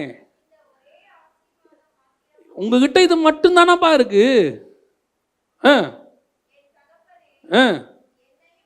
என்னையும் ஆசீர்வதியும் என்று சொல்லி, இருதயத்தை பாருங்களேன், எப்பா வேற ஆசீர்வாதமே உங்ககிட்ட இல்லையாப்பா, எல்லாத்தையுமே கொடுத்துட்டியாப்பா, இது மட்டும்தானப்பா இருக்குது, என்னை எப்படியாவது ஆசீர்வதிப்பா. தன் தகப்பனுடைய ஆசீர்வாதத்துக்கு எப்படி ஏங்குறான் பாருங்க. இதே நிலைமை தான் உங்களுக்கு எனக்கும். பல நேரங்களில் தகப்பனிடத்திலிருந்து வர வேண்டிய ஆசீர்வாதங்கள், நமக்கு கிடைக்க வேண்டியதான காரியங்களை ஏமாற்றி நம் கையிலிருந்து வாங்கியிருப்பார்கள். சில நேரங்களில் நான் பார்த்துருக்கிறேன், நடந்த ஒரு சம்பவம், ஒரு தகப்பனுடைய மரணம். அந்த தகப்பனுடைய மரணத்தை அந்த 2வது மகனுக்கு சொல்லிட்டா, அவன் வந்துட்டானா அந்த சொத்து 2ஆ பிரிஞ்சிரும்னு சொல்லி அந்த தகப்பன் மரணத்தை 2வது பையனுக்கே சொல்லாமல் அவர்கள் மரணத்தை அடக்காராதனை எல்லாம் பண்ணி முடிச்சுட்டு அந்த பத்திரத்தை எல்லாம் இந்த பையன் பேருக்கு மாற்றிட்டான். இந்த பையனுக்கு உண்மையே தெரியாத வெளிநாட்டில் வேலை செஞ்சிட்ருக்கிறான். கிட்டத்தட்ட ஒரு 6 மாதம் கழித்து அவன் வீட்டுக்கு வரும்போது அப்பா இறந்துட்டாரு, எல்லாம் போச்சுன்னு சொன்ன உடனே அவன் சொல்லி அழுத காரியம் என்னென்னா, டேய் எனக்கு சொத்து வேணாண்டா, கடைசியாக எங்கள் அப்பா முகத்தை பார்க்க விடாமல் பண்ணிட்டீங்களே, எனக்கு சொத்து எனக்கு இருக்குது, எங்கே இருக்குது, நான் வெளிநாட்டில் சம்பாதிக்கிறேன், எனக்கு இருக்குது, எனக்கு போதும், எல்லாமே இருக்குது, சாகிற நேரத்தில் எங்கள் அப்பா முகத்தை என்ன செஞ்சிட்டீங்க, பார்க்க விடாமல் பண்ணிட்டீங்களே, இனிமேட்டு நான் நினச்சாலே எங்கள் அப்பாவை பார்க்க முடியுமா? இந்த மாதிரி எத்தனை பேருடைய வாழ்க்கையில் துரோகங்கள் இருக்குது தெரியுமா? எத்தனையோ பேர் இங்கே உட்காந்துருக்கிறீங்களே, உங்களுக்குள்ளேயும் இப்படிப்பட்ட சம்பவங்கள் எத்தனையோ பேர் செஞ்சுருப்பாங்க. சொந்தக்காரங்க செஞ்சுருப்பாங்க, அக்கா தங்கச்சி செஞ்சுருப்பாங்க, அண்ணன் தம்பி செஞ்சுருப்பாங்க, நம்ம அதிகமாக நம்பினவங்க செஞ்சுருப்பாங்க. இவங்களா இப்படி செஞ்சாங்கன்னு நம்ம யோசிக்கிற அளவுக்கு செஞ்சுருப்பாங்க. ஏசா துன்மார்க்கன் தான், எந்த மாற்ற கருத்தும் இல்லை. ஆனால் அவனுக்கும் ஒரு இருதயம் இருக்கே. ஒரு காலத்தில் நாமளும் துன்மார்க்கராக இருக்கும்போது தான் இதெல்லாம் நடந்துச்சு. இப்போ ஒருவேளை நமக்கு இப்படி நடந்தால் நான் சொல்லுவேன், எனக்கு அந்த தகப்பனுடைய ஆசீர்வாதம் இல்லாவிட்டாலும் சரி, எனக்கு இன்னொரு தகப்பனுடைய ஆசீர்வாதம் இருக்கிறது, அதை என்னை விட்டு யாரும் எடுக்கவே முடியாது. என் தகப்பனிடத்தில் அநேக ஆசீர்வாதங்கள் உண்டு, அவர் அந்த ஆசீர்வாதத்தை எனக்கு வச்சிருக்கிறார். ஏசாவுடைய வாழ்க்கையில் அவன் தேடியும் கண்டுபிடிக்காமல் போயிட்டான், மனம் கசந்து அழுதான். ஆண்டவர் சொல்றாரு, அந்த துன்மார்க்கனையும் அவர் நேசிக்கிறார், அந்த துன்மார்க்கனையும் அவர் நேசிக்கிறார். ஏசாவை வெறுத்தேன்னு தான் சொல்றாருல்ல, ஆனால் ஈசாக்கு சொல்ற வார்த்தையை கவனிங்க, அது எப்படி அந்த தீர்க்கதரிசனம் நிறைவேறுச்சுன்னு கவனிங்க. 40வது வசனம் வாசிங்க பார்ப்போம். அதே 27:40, நீ உன் பட்டயத்தாலே பிழைத்து உன் சகோதரனை சேவிப்பாய், நீ மேற்கொள்ளும் காலம் வரும்போதோ உன் கழுத்தில் இருக்கிற அவனுடைய நுகத்தடியை முறித்து போடுவாய் அப்படின்னு இருக்கு. இந்த எப்படி இந்த தீர்க்க தரிசனம், அதாவது ஒரு காலகட்டம் வரைக்கும் நீ அவனுக்கு அடிமையாக தான்ப்பா இருப்ப, ஏன்னா நான் செஞ்சுட்டேன், உனக்கு என்ன செஞ்சுட்டேன், அந்த வாக்குத்தத்தத்தை அவனுக்கு கொடுத்துட்டேன், வேற வழி இல்லை, ஒரு சர்டன் பீரியட் நீ அவனுக்கு அடிமையாக தான் இருப்ப. ஆனால் ஒரு நாள் வரும், உன் மேல் இருக்கிற அவன் நுகத்தடியை நான் என்ன செய்வேன், நீ எடுத்து போடுவேன். இது எப்போ நடந்துச்சு தெரியுங்களா? உலக பிரகாரமாக நான் சொல்கிறேன் இது எப்போ நடந்துச்சுன்னு. மார்க் எழுதின சுவிசேஷம் 3ஆம் அதிகாரம் 8ஆம் வசனத்தில் இதுமேயான்னு ஒரு வார்த்தை இருக்குது பாருங்களேன். மார்க் 3:8 வாசிங்க பார்ப்போம். கலிலேயாவிலும் யூதேயாவிலும் எருசலேமிலும் இந்த இதுமேயான்னு இருக்கு பார்த்தீங்களா, 3:8. இதுமேயானா என்ன? இதுமேயர்கள் அப்படின்னா யாரு அப்படின்னு கேட்டிங்கன்னா, இந்த இதுமேயர்கள் என்பது ஏசாவுடைய சந்ததியார், ஏதோமியர்கள் தான் பின்னாட்களில் இதுமேயர்கள். இந்த இதுமேயர் யாரு அப்படின்னு கேட்டிங்கன்னா, இதுமேயனாகிய ஏரோது. ஏரோது யாரு? ஒரு இதுமேயன். இதுமேயன்னா என்ன, வேற ஒன்றும் இல்லை, ஏதோமியுடைய சந்ததியில் வந்தவங்க, ஏசாவுடைய சந்ததியில் வந்தவங்க தான் இதுமேயர்கள்.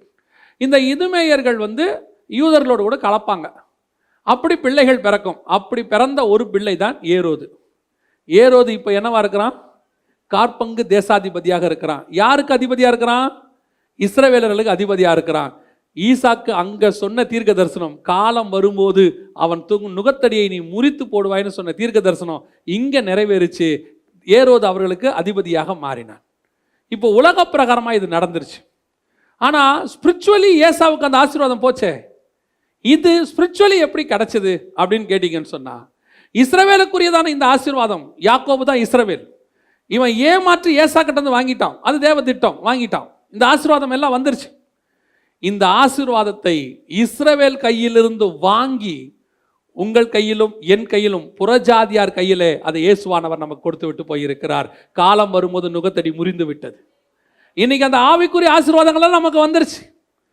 ரோமருக்கு எழுதின நிருபம் 9ஆம் அதிகாரம் 4வது வசனம் வாசி. ரோமருக்கு எழுதின நிருபம் 9ஆம் அதிகாரம் 4வது வசனம். அவர்கள் இஸ்ரவேலரே புத்திரிய சுவிகாரமும் மகிமையும் உடன்படிக்கைகளும் நியாயப்பிரமாணமும் தேவ ஆராதனையும் வாக்கு தத்தங்களும் அவர்களுடையதே. தொடர்ந்து வாசிங்க. அவர்களுடையவரே, மாம்சத்தின்படி கிறிஸ்துவும் அவர்களில் பிறந்தாரே. இது எல்லாம் கரெக்ட் தான். ஆனாலும் அதை எல்லாவற்றையும் எடுத்து இப்போது உன் கையிலும் என் கையிலும் ஆண்டவர் கொடுத்து வைத்திருக்கிறார். அல்லேலூயா. அன்னைக்கு ஏசாவின் கையிலிருந்து யாக்கோபு தன் தாயை துணைக்கு வைத்துக்கொண்டு ஏமாற்றி எல்லாவற்றையும் தன் தகப்பன் கையிலிருந்து வாங்கி கொண்டு போய்விட்டான். ஆனால் உன்னுடைய தகப்பன், என்னுடைய தகப்பன் ஆகிய இயேசு கிறிஸ்து அதை எல்லாவற்றிலும் சிலுவையிலே வாங்கி நம் கையிலே மீண்டுமாக கொடுத்து விட்டு போயிருக்கிறார். அல்லேலூயா. ஒரு காலத்தில் யார் உங்களை ஏமாத்தி இருந்தாலும் சரி, நாம் துன்மார்க்கராக தான் இருந்தோம், நல்லவங்க இல்லை. ஆனால் ஏமாற்றப்பட்டோம். ஏமாற்றப்பட்டது உண்மை. நீங்கள் இயேசு கிறிஸ்துவை ஏற்றுக்கொண்டீங்கன்றதுக்காக எத்தனை பேர் உங்களை ஏமாற்றிருப்பாங்க? வீட்டில் உங்களுக்கு கிடைக்க வேண்டிய மரியாதை கிடைக்காம போச்சு இல்லை, உங்களுக்கு கொடுக்க வேண்டிய சொத்தை கொடுக்காம போயிட்டாங்கல்ல. இதுதான் சாக்குன்னு சொல்லி நம்மளை மொத்தமாக என்ன செஞ்சிட்டாங்க? அப்படியே விரட்டி விட்டாங்க. மற்ற பிள்ளைகளெல்லாம் வச்சுக்கிட்டு நீ தான் இயேசுக்கிட்ட போயிட்டியே, நீ என் பிள்ளையே கிடையாது அப்படின்னு சொல்லி என்ன செஞ்சிட்டாங்க? விரட்டி விட்டாங்க. தகப்பன் ஆசீர்வாதம் எதுவுமே வரல.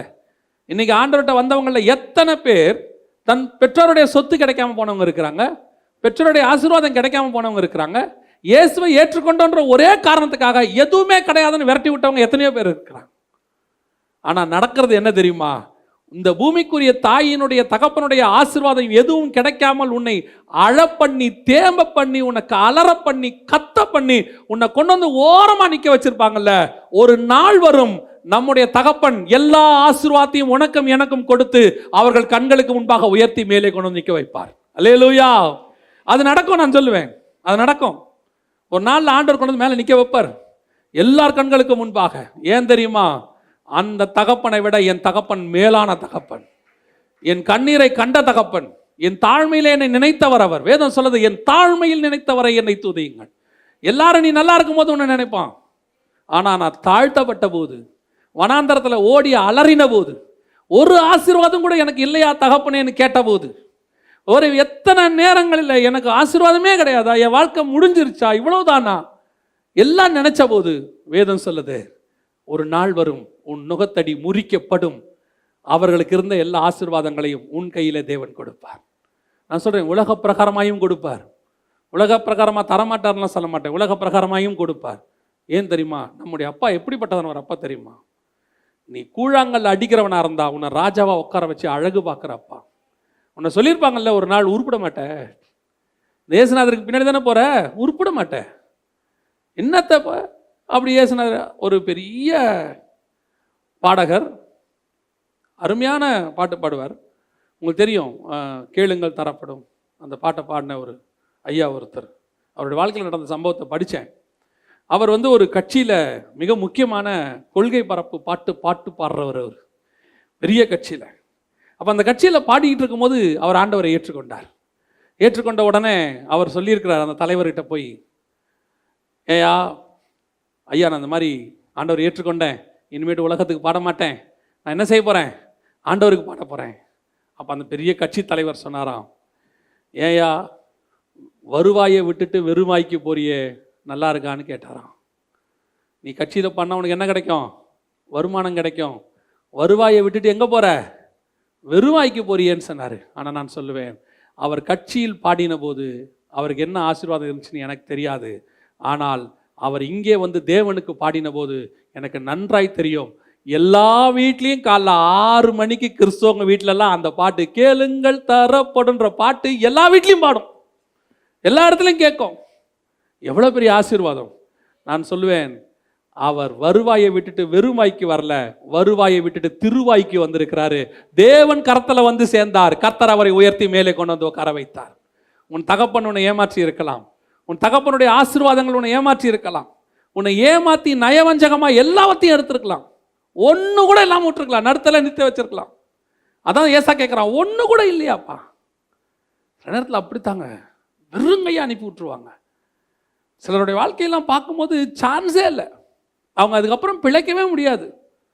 எனக்கு தெரியும் ஒரு அங்கிளை, அவங்க அப்பா இயேசுவை ஏற்றுக்கொண்டாருன்னு சொல்லி அவர் 2 தம்பிகள், மொத்தம் 3 பேர், அத்தனை பேரையும் ஒரு நாள் ராத்திரி அடித்து வெளியே தள்ளினார். அடித்து வெளியே தள்ளி, வெளியே போங்க, இனிமேட்டு யாரும் எங்கே வரக்கூடாது, இது என் வீடு, வீட்டுக்குள்ளே வரக்கூடாது என்று சொல்லி விரட்டி விட்டார். அவர்கள் கையில் தாயை பிடித்துக்கொண்டு 2 தம்பியை பிடித்துக்கொண்டு அந்த மனுஷன் வெளியே வந்தார். தகப்பனுடைய ஒரு ஆசீர்வாதமும் அவருக்கு கிடைக்கவில்லை. ஆனால் நடந்தது என்ன தெரியுமா?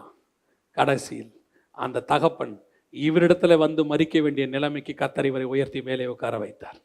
சில நேரங்களில் நம்மளை சொல்லுவாங்க, இவன் உருப்பட மாட்டான், வேஸ்ட்டு, அவ்வளோதான், இவரால் பிரயோஜனம் இல்லைன்னு.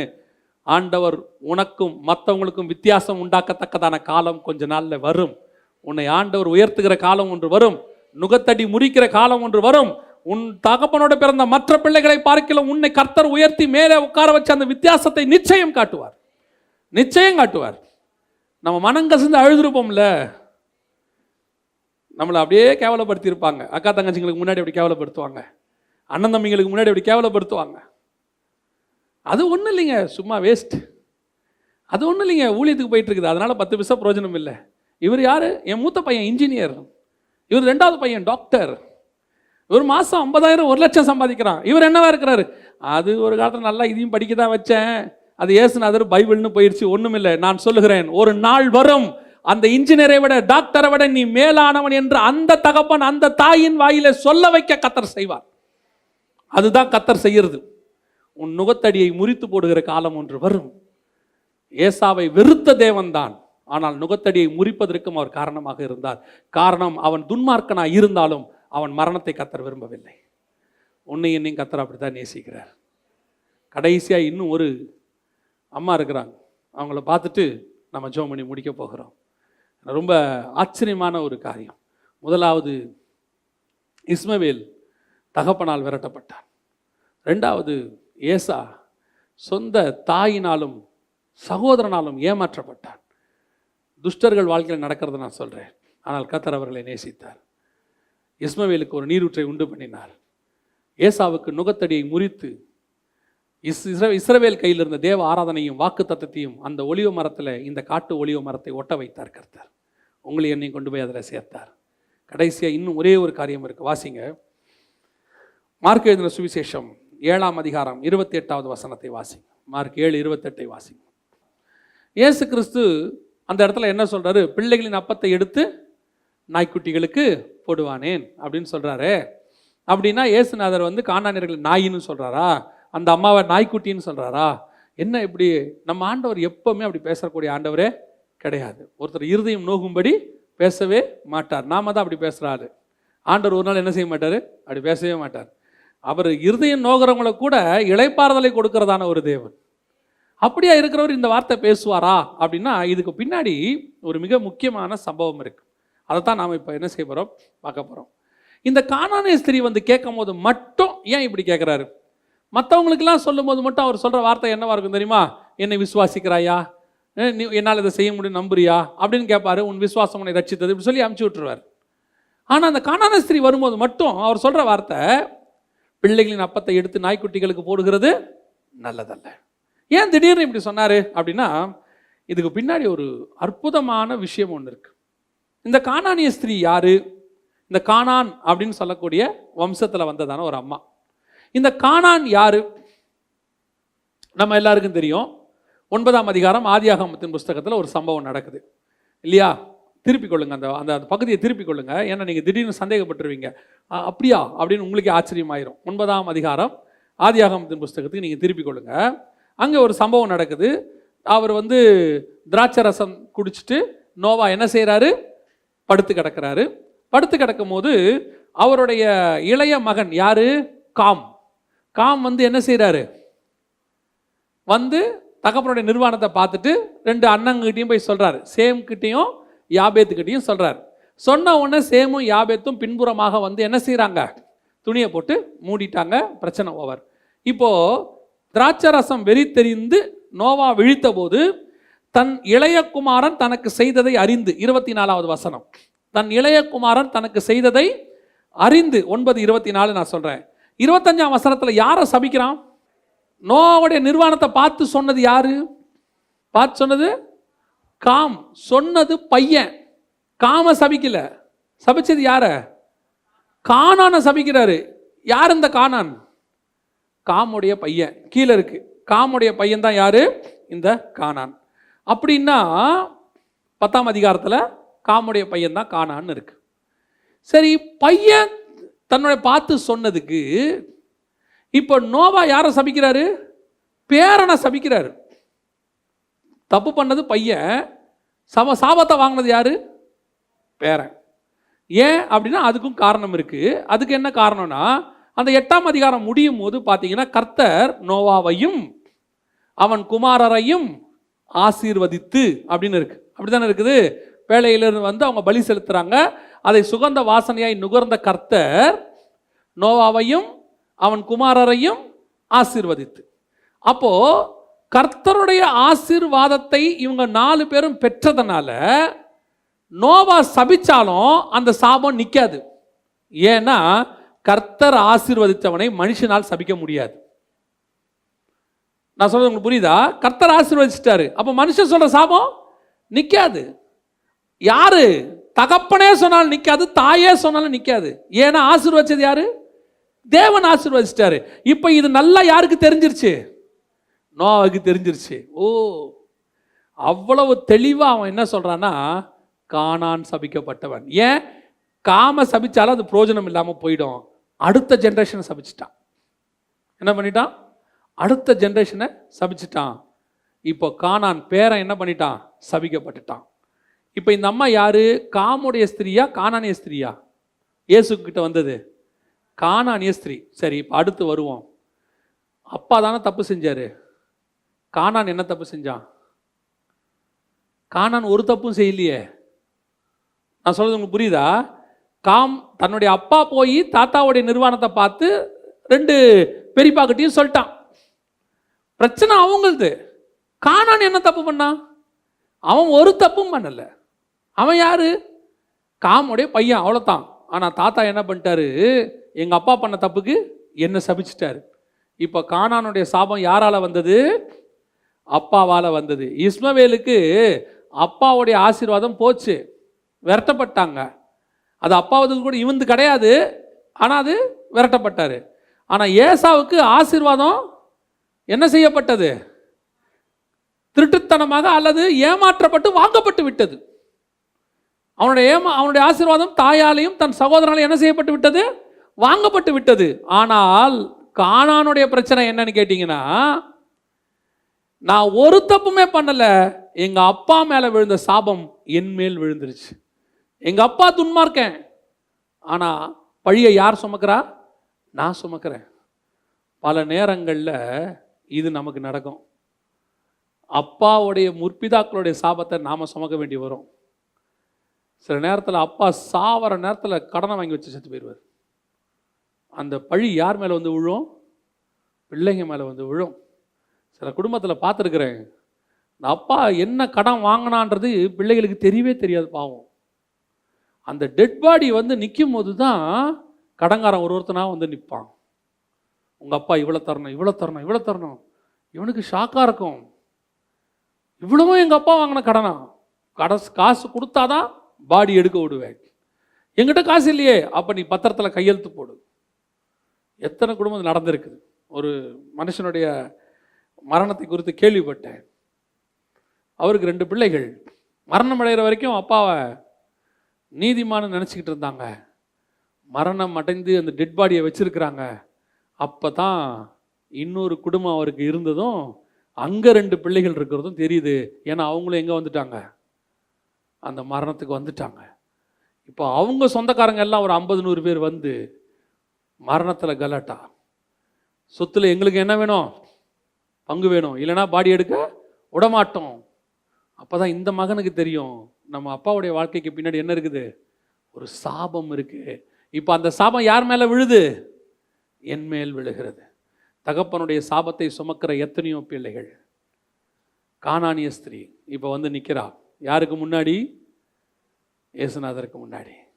இயேசு என்ன கேட்குறாரு தெரியுமா? பிள்ளைகளின் அப்பத்தை எடுத்து நாய்க்குட்டிகளுக்கு போடுவான். அந்த வார்த்தைக்கு பின்னாடி ஒரு அற்புதமான விஷயம் இருக்கு. நாய்க்குட்டினா என்ன அர்த்தம்னா, இதுதான் நாய்க்குட்டி. யாரு? கானானிய ஸ்திரீ. நாய் யாருன்னா அவங்க அப்பா. யாரு? காம். காம் பார்த்த வேலை என்ன வேலை? நாய்த்தனமான வேலை. ஹீப்ரூவில் அதுக்கு சேம் வேர்டு தான் இருக்குது. ஒரு ஆணுடைய நிர்வாணத்தை இன்னொரு ஆண் பார்க்கறது ஓரின சேர்க்கைக்கு சமானம். அவங்க அப்பா பார்த்தது நாய் வேலை. இப்போ இந்த அம்மா யாரு? நாய்க்குட்டி, அவருடைய சந்ததி. அவர் சொல்றாரு, இஸ்ரவேலுக்கு என்கிற ஆபிரகாமின் சந்ததி அந்த அப்பத்தை எடுத்து யாருக்கு போட முடியாது? ஓரின சேர்க்கையை செய்தானே அந்த அதுக்கு ஈக்குவலா ஆண் நிர்வாணத்தை பார்த்த இன்னொரு ஆண் அவனுடைய பிள்ளைக்கு கொடுக்க முடியாது. பரிசுத்தமானது யாருக்கு கொடுக்க முடியாது? நாய்க்கு கொடுக்க முடியாது. நீ யாரு? நாயோடைய குட்டி. உங்க அப்பா யாரு? இப்படிப்பட்ட ஒரு சாபத்தை செஞ்சவன். இப்ப யார் இவ? யார் தெரியுமா? அப்பாவுடைய சாபத்தை சுமந்து கொண்டு நிற்கிறதான ஒரு பெண். ஆனா எதிரில் நிற்கிறவர் யார் தெரியுமா? பிள்ளைகளின் சாபத்தை சுமக்க வந்த அப்பா. இவ யாரு? நான் எங்க அப்பா சாபத்தை 2000 வருஷமா சுமந்துக்கிட்டு நிற்கிறேன். எங்க சந்ததியா இந்த சாபத்தை போக்கத்துக்கு எனக்கு வழியே இல்லை. இப்ப என் பிள்ளையும் படுத்து கிடக்குது, என் பிள்ளையும் காப்பாற்ற முடியாது. இயேசு சொல்றாரு, அதை கேட்காத, அது பிள்ளைகளுக்கு உள்ளது. ஆனா இவர் யார் தெரியுமா? பிள்ளைகளின் சாபத்தை சுமக்க வந்த அப்பா. எல்லா பிள்ளையும் சாபத்தை சுமக்க வந்த அப்பா. இப்போ அவர் சொல்றாரு, இந்த அப்பம் அவங்களுக்குரியதுமா, இஸ்ரவேலுக்காக வந்திருக்கிறேன், அவங்கள்ட்ட தான் வந்திருக்கிறேன். உடனே அவர் சொல்றா, அப்பா அவனுக்கு அப்பத்தை கொடுத்துருங்க, அவன் வேணான்னு எதையாவது கீழே போடுவான்ல, அந்த ஆசீர்வாதத்தை என்கிட்ட கொடுங்க. ஏசா கேட்டான், ஒன்று கூட இல்லையா? அதைத்தான் இவன் வேற விதத்தில் கேட்குறா, ஏதாவது இருந்தால் கொடுங்க, ஒரு ஆசீர்வாதம் உங்கள் பிள்ளைகளுக்கு நீங்கள் கொடுத்துருங்க. நான் எங்கள் அப்பாவுடைய சாபத்தை வாங்கிட்டு வந்து நிற்கிறேன், என்னை காப்பாற்றுறதுக்கு வழியே இல்லை. இப்போ நான் மட்டும் இல்லை, என் பிள்ளையும் இப்படி கிடக்குது. இந்த சந்ததியை காப்பாற்றுறதுக்கு ஏதாவது இருந்தால் கொடுங்க, அந்த மேஜிலேருந்து வந்த துணிக்கியாவது கொடுங்க. இயேசுநாதர் என்ன சொன்னார் தெரியுமா? உன் விசுவாசம் பெரியது. எதை விட பெரியது? பெரியதுன்னா இப்போ எதை விட பெருசாக இருக்கணும்ல? எதை விட பெரியது? இந்த இஸ்ரவேலர்கள் ஆபிரகாமின் சந்ததி சொல்றானே, ஆபிரகாம் விசுவாசத்தின் தகப்பன் சொல்றானே, அந்த விசுவாசத்தை விட உன் விசுவாசம் பெரியது. ஏன் தெரியுமா? இவன் அப்பா இவன் கையில் இருக்குது. யார் அப்பம்? அப்பங்கிறது யாரை குறிக்கும்? இயேசு கிறிஸ்துவை குறிக்கும். வானத்தில் இருந்தது அப்பம் நானே. இப்போ இஸ்ரவேலுக்குள்ள அப்பா அவர் வந்துச்சு, இஸ்ரவேல்கிட்ட வந்தாரு. அவன் மேஜில் இருந்து துணிக்கையை கீழே போடுவான்னு பார்த்தா அவன் யாரை தூக்கி போட்டான்? இயேசுநாதரையே தூக்கி போட்டான், அப்பத்தையே தூக்கி போட்டான். இப்போ கானானிய ஸ்திரீ துணிக்கைக்கு வெயிட் பண்ணவளுக்கு என்ன கிடைச்சிருச்சு? அப்பமே கிடைச்சிருச்சு. எங்க அப்பா செஞ்ச பாவத்தை இன்னொரு அப்பா வந்து எனக்கு தீர்த்து விட்டார். அந்த அப்பாவே என் கைக்கு வந்து விட்டார். என்னுடைய அத்தனை சாபங்களும் நீங்கி போய் விட்டது. அல்லேலூயா. அதுதான் கர்த்தர் உனக்கும் எனக்கும் வச்சிருக்கிற ஆசீர்வாதம். துணிக்கையாவது கிடைக்குமா? சின்ன ஆசீர்வாதம் கிடைக்குமா? ஒரு சின்ன ஆசீர்வாதம். வாழ்க்கையில மேல வந்துட மாட்டோமா? எப்படியாவது கஷ்டப்பட்டு வந்துட மாட்டோமா? எங்க அப்பா எனக்கு ஒரு சொத்து வச்சுட்டு போல. நம்ம நிறைய பேர் புலம்புறோம்ல, எங்க அப்பா எனக்கு ஒரு சொத்து வச்சுட்டு போல, எங்க அப்பா கடன் வச்சுட்டு போயிட்டாரு, என் குடும்பம் என்ன நாசமாக்கிருச்சு, நான் முன்னேறாம போறதுக்கு காரணமே என் குடும்பம் தான். என் தங்கச்சிங்களெல்லாம் படிக்க வச்சு கல்யாணம் பண்ணி வச்சு எல்லாம் முடிச்சு இன்னைக்கு ஒண்ணுமே இல்லாம உட்கார்ந்துருக்கிறேன். நீ நினைக்கிறல்ல, ஆண்டவர் சொல்றாரு, நீ ஒரு காரியம் ஒரு துணிக்கை கிடைக்குமான்னு வெயிட் பண்ணிட்டு இருக்கிற. உனக்கு அப்பமாகிய அப்பாவே உன் கையில வந்து விழ போறாரு. தைரியமாயிரு. உன் தேவனாகிய கர்த்தர் உன்னை உயர்த்துவதற்கு வல்லமை உள்ளவராய் இருக்கிறார். நீ சபிக்கப்பட்ட கானானிய ஸ்திரியா இருந்தாலும் உன் விசுவாசம் பெரியது. உன்னை தேவன் உயர்த்துவதற்கு வல்லமை உள்ளவராய் இருக்கிறார். எப்பேற்பட்ட ஆசீர்வாதம் பாருங்க, எவ்வளவு பெரிய ஆசீர்வாதம். இப்ப கானானிய ஸ்திரியோட பிள்ளை சாக கிடக்குது.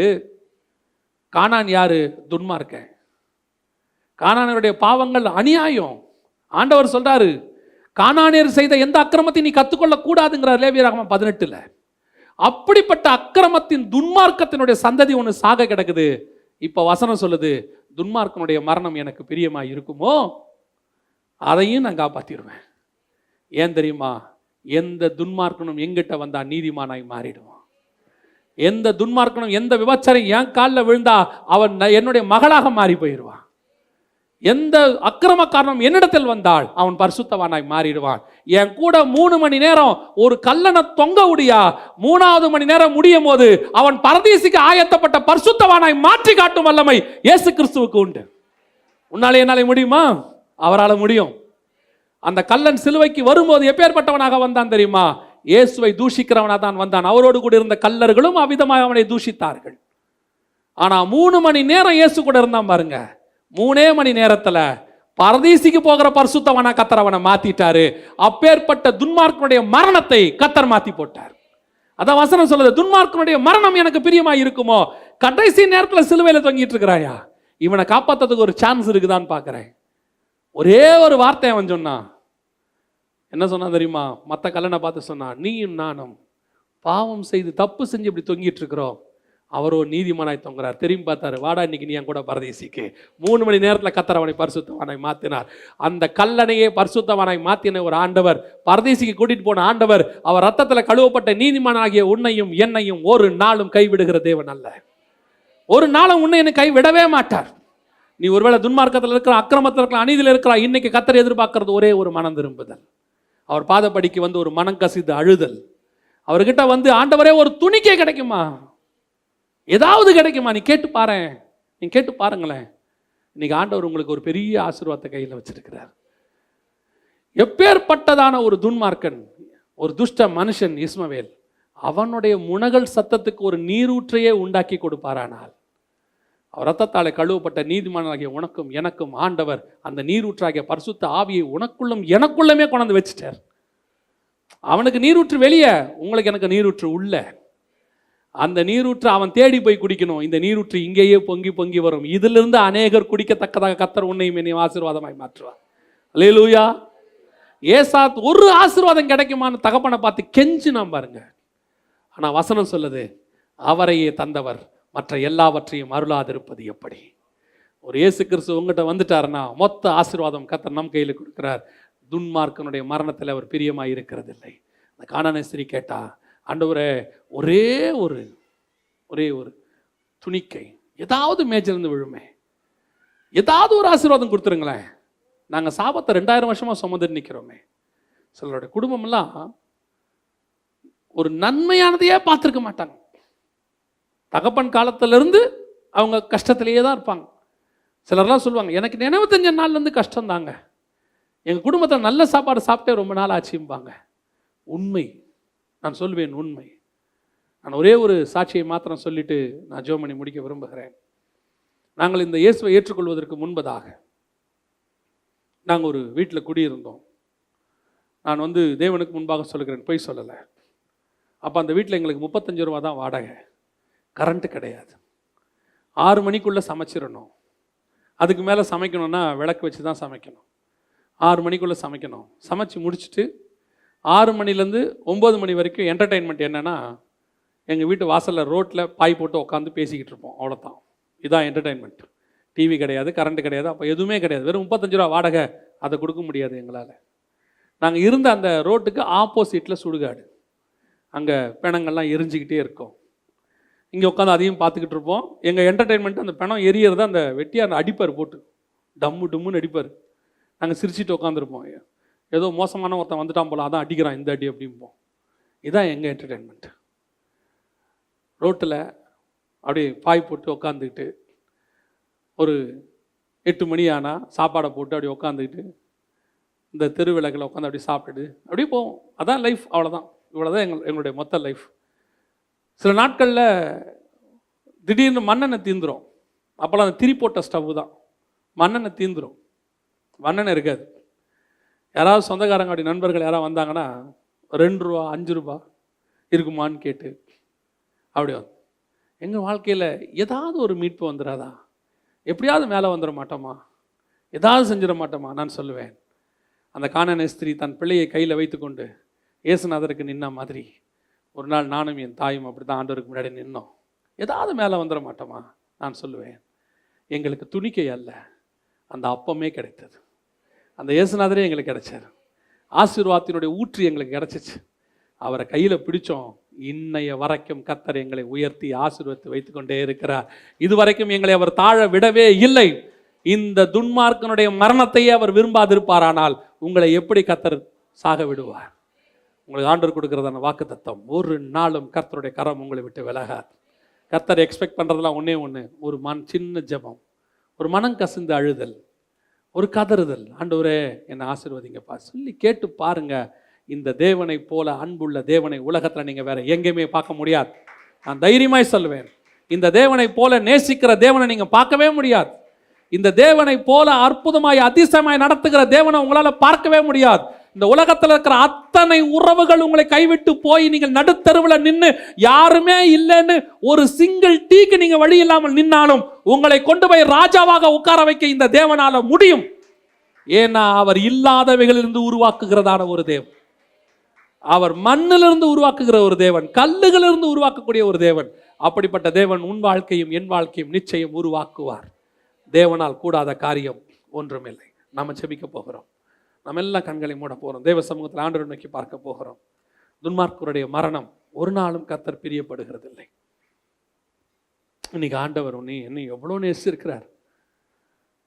நான் எப்பேற்பட்டதான துன்மார்க்கத்தில் வாழ்ந்த ஒரு காலம் இருக்கு. நம்மெல்லாம் இன்னைக்கு நம்மளை பார்த்து பரிசுத்தவான்கள்னு சொல்றாங்க. இன்னைக்கும் நீங்களும் நானும் யாரும் நமக்கு தெரியுமே. பூர்ண பரிசுத்தவான்களா?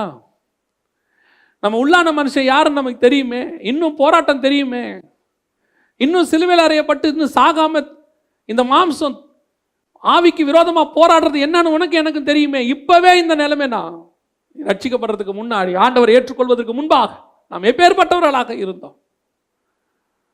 எவ்வளவு பெரிய துன்மார்க்கம்! கர்த்தர் அருவருக்கிற ஒரு வாழ்க்கை. நம் சொந்தக்காரர்களை நம்மளை விரட்டி விட்டார்களே. இஸ்மவேல் விரட்டி விட்டா மாதிரி நம்மளுடைய சொந்தக்காரங்களை விரட்டி விட்டாங்க. நம்மளை வாழ வழி தெரியாம ஆகார் அலைஞ்சு திரிஞ்சது போல நம்ம அலைஞ்சு திரிஞ்சோமே. எப்படியாவது மேல வந்துட மாட்டோமா? ஏதாவது ஒரு வழி கிடைச்சிடாதா? அன்னைக்கு மட்டும் இயேசு கிறிஸ்துங்கிற நீரூற்று இல்லாமல் போயிருந்தால் நீங்களும் நானும் என்னவா மாறி இருப்போம்? யோசித்து பாருங்க. எத்தனையோ செடிக்கு கீழே செத்து போய் புல்லு முளைச்சிருக்கோம். அன்னைக்கு அந்த இஸ்மவேலினுடைய அழுகையை கேட்ட தேவன் அதே மாதிரி தான் நம்முடைய அழுகையின் சத்தத்தையும் கேட்டார். அதே தேவன் இன்று உன்னுடைய அழுகையின் சத்தத்தையும் கேட்டுக்கொண்டே இருக்கிறார். நீ படுக்கையில கண்ணீர்ல, ஆண்டவரே என் தாகத்தை தீர்க்கிறதுக்கு ஒரு சொட்டு தண்ணி கிடைக்காதா? என் பிரச்சனை சால்வ் ஆகாதா? நான் இதுலயே சாக வேண்டியது தானா? இதுல இருந்து விடுதலை ஆக்கிறதுக்கு எனக்கு ஒரு வழியே இல்லையா? நான் சொல்றேன், விடுதலையாகவே முடியாத சிறைச்சாலையாகிய யோசேப்பின் சிறைச்சாலையாய் இருந்தாலும் சரி, உன்னை தீக்கிரையாக்கி போகிறதான ஒரு நெருப்பு தழலாக இருந்தாலும் சரி, அதிலிருந்து உன்னை மீண்டும் உயிரோடு கொண்டு வருவதற்கு தேவன் வல்லமை உள்ளவராக இருக்கிறார். ஒரு துஷ்ட மனுஷனுடைய சத்தத்துக்கு செவி சாய்த்து அவனுக்கு ஒரு நீரூற்றை காண்பிப்பாரானால் உனக்கும் எனக்கும் நிச்சயம் ஒரு நீரூற்றை கர்த்தர் காண்பிப்பார். பல நேரங்களில் நீ ஏமாற்றப்பட்டு இருக்கலாம். உன் சொந்த தகப்பனால், தாயால, சகோதரர்களால உன்னை ஏமாத்தி உன்னுடைய ஆசீர்வாதங்களை எல்லாம் அவங்க எடுத்துட்டு போயிருக்கலாம். உன் சொத்தை அவங்க அபகரிச்சுட்டு போயிருக்கலாம். உங்ககிட்ட இருந்தவங்களை எல்லாத்தையும் எடுத்துட்டு போயிட்டு உன்னை நடுத்தரில் நிறுத்தி இருக்கலாம். கடைசியில் நீ உங்க அப்பா அம்மாவை பார்த்து கேட்டிருப்ப, எனக்குன்னு ஒண்ணுமே இல்லையா? நீ ஒருவேளை ஒரு பைபிளோட வந்திருக்கலாம். உன் கணவன் உன் மனைவி கையை பிடிச்சிக்கிட்டு அனாதைய போல் நீ நடந்து வந்திருக்கலாம். எல்லாத்தையும் வாங்கிட்டு உன்னை விரட்டி விட்டுருக்கலாம். அன்னைக்கு மனம் கசிந்து அழுத ஏசாவை போல, கதறி அழுத ஏசாவை போல, தகப்பனே எனக்கு ஒண்ணு கூட இல்லையாப்பா. ஆண்டவர் சொல்றாரு, உன் நுகத்தடி முறிகிற காலம் வந்திருக்கு. உன் நுகத்தடி முறிகிற காலம் வந்திருக்கு. உன்னை விரட்டி விட்டவங்க கண்களுக்கு முன்பாக ஆண்டவர் அந்த ஆசீர்வாதங்களை, இஸ்ரவேலுடைய ஆசீர்வாதங்களை எடுத்து புறஜாதியார் கையில கொடுத்தது போல, அன்னைக்கு இஸ்ரவேல் வம்சம் முன்னிடத்துல ஏமாற்றி ஏசா கிட்ட வாங்கிட்டு போச்சு. இன்னைக்கு இஸ்ரவேல் கையிலிருந்து வாங்கி புறஜாதியாராகிய ஏசாவின் வம்சத்தின் கையில கர்த்தர் கொடுக்கிறார். உனக்கு ஆண்டவர் தர்ற காலம் வந்திருக்கு. உன் நுகத்தடி முறிய போது. நீ அழுத அழுகை, சிந்தின கண்ணீர், நீ கதறி அழுதது, ஐயோ எல்லாம் போச்சேன்னு சொல்லி வயிற்றெறிஞ்சு நீ கத்தனை பத்தியா, மொத்தம் போச்சே, என்னை ஏமாத்திட்டாங்களே, கூட வேலை பார்த்திருந்தவங்களே, கூட இருந்த பார்ட்னரே எல்லாத்தையும் ஏமாத்திட்டானே, நடுத்தரில் என்ன நிக்க வச்சுட்டானே, இப்ப என் சொத்தெல்லாம் வித்து என் கடனை அடைக்கிறேனே, இனி நான் என்ன செய்வேன் என்று சொல்லி நீ அழுத பத்தியா. ஆண்டவர் சொல்றாரு, உன் நுகத்தடியை முறிச்சு போட்டாச்சு. உன்னை ஆசீர்வதிக்கிற காலம் வந்திருக்கு. உன்னை தேவன் இஸ்ரவேலுக்கு ஏதோமியரை ராஜாவாக மாற்றினது போல உன்னை யார் யாரெல்லாம் விரட்டி விட்டார்களோ, யார் யார் உன்னை ஏமாற்றினார்களோ, யார் யார் உன்னை ஏளனமாய் பேசினார்களோ அவர்களுக்கு முன்பாகவே கர்த்தர் உயர்த்துகிற காலம் ஒன்று வந்திருக்கிறது. அவர்கள் உன்னிடத்தில் வந்து நிற்பார்கள். அடிச்சு குடியில தூக்கி போட்ட சகோதரர்கள் வந்து உனக்கு முன்பாக பணிந்து எனக்கு அரிசி வேணும்னு கேட்கிற காலம் ஒன்று வரும். கர்த்தர் உன்னை உயர்த்தி வைக்கிற காலம் ஒன்று வரும். கடைசியாய் நீ ஒரு தப்பும் செஞ்சிருக்க மாட்டே, ஆனா உன் தகப்பனுடைய சாபம் உன்னை தொடர்ந்து பிடிக்கும். உன் முற்பிதாக்களுடைய சாபம் தொடர்ந்து பிடிச்சுக்கிட்டு இருக்கு. ஐயோ இதுல இருந்து எனக்கு விடுதலையாக வழியே இல்லையா? ஏதாவது ஒரு துணிக்க கிடைக்காதா? நான் மட்டுமில்லை, என் சந்ததியும் பாதிக்கப்படுறோமே, என் பிள்ளைகள் பாதிக்கப்படுறோமே, இந்த சாபம் தொடர்ந்து வந்துகிட்டே இருக்குதே, இதுல இருந்து விடுதலையாக எனக்கு வழியே இல்லையான்னு சொல்லி தகப்பனுடைய முற்பிதாக்களுடைய சாபத்தை சுமந்து கொண்டு நிற்கிற உனக்கு முன்னாடி யார் நிற்கிறா தெரியுமா? பிள்ளைகளின் சாபத்தை சுமக்க வந்ததான இயேசு கிறிஸ்து நின்று கொண்டிருக்கிறார். தகப்பனின் சாபத்தை அவர் இன்று மாற்றி போட வல்லமை உள்ளவராக இருக்கிறார். உனக்கு துணிக்கை அல்ல, துணிக்கை கேட்ட உனக்கு துணிக்கை அல்ல, அப்பத்தையே கொடுப்பதற்கு கர்த்தர் வல்லமை உள்ள தேவனாக இருக்கிறார். இன்னைக்கு ஆண்டவர்கிட்ட விசுவாசத்தோட இருங்க. வேதம் சொல்லுது, உன் விசுவாசம் பெரியது.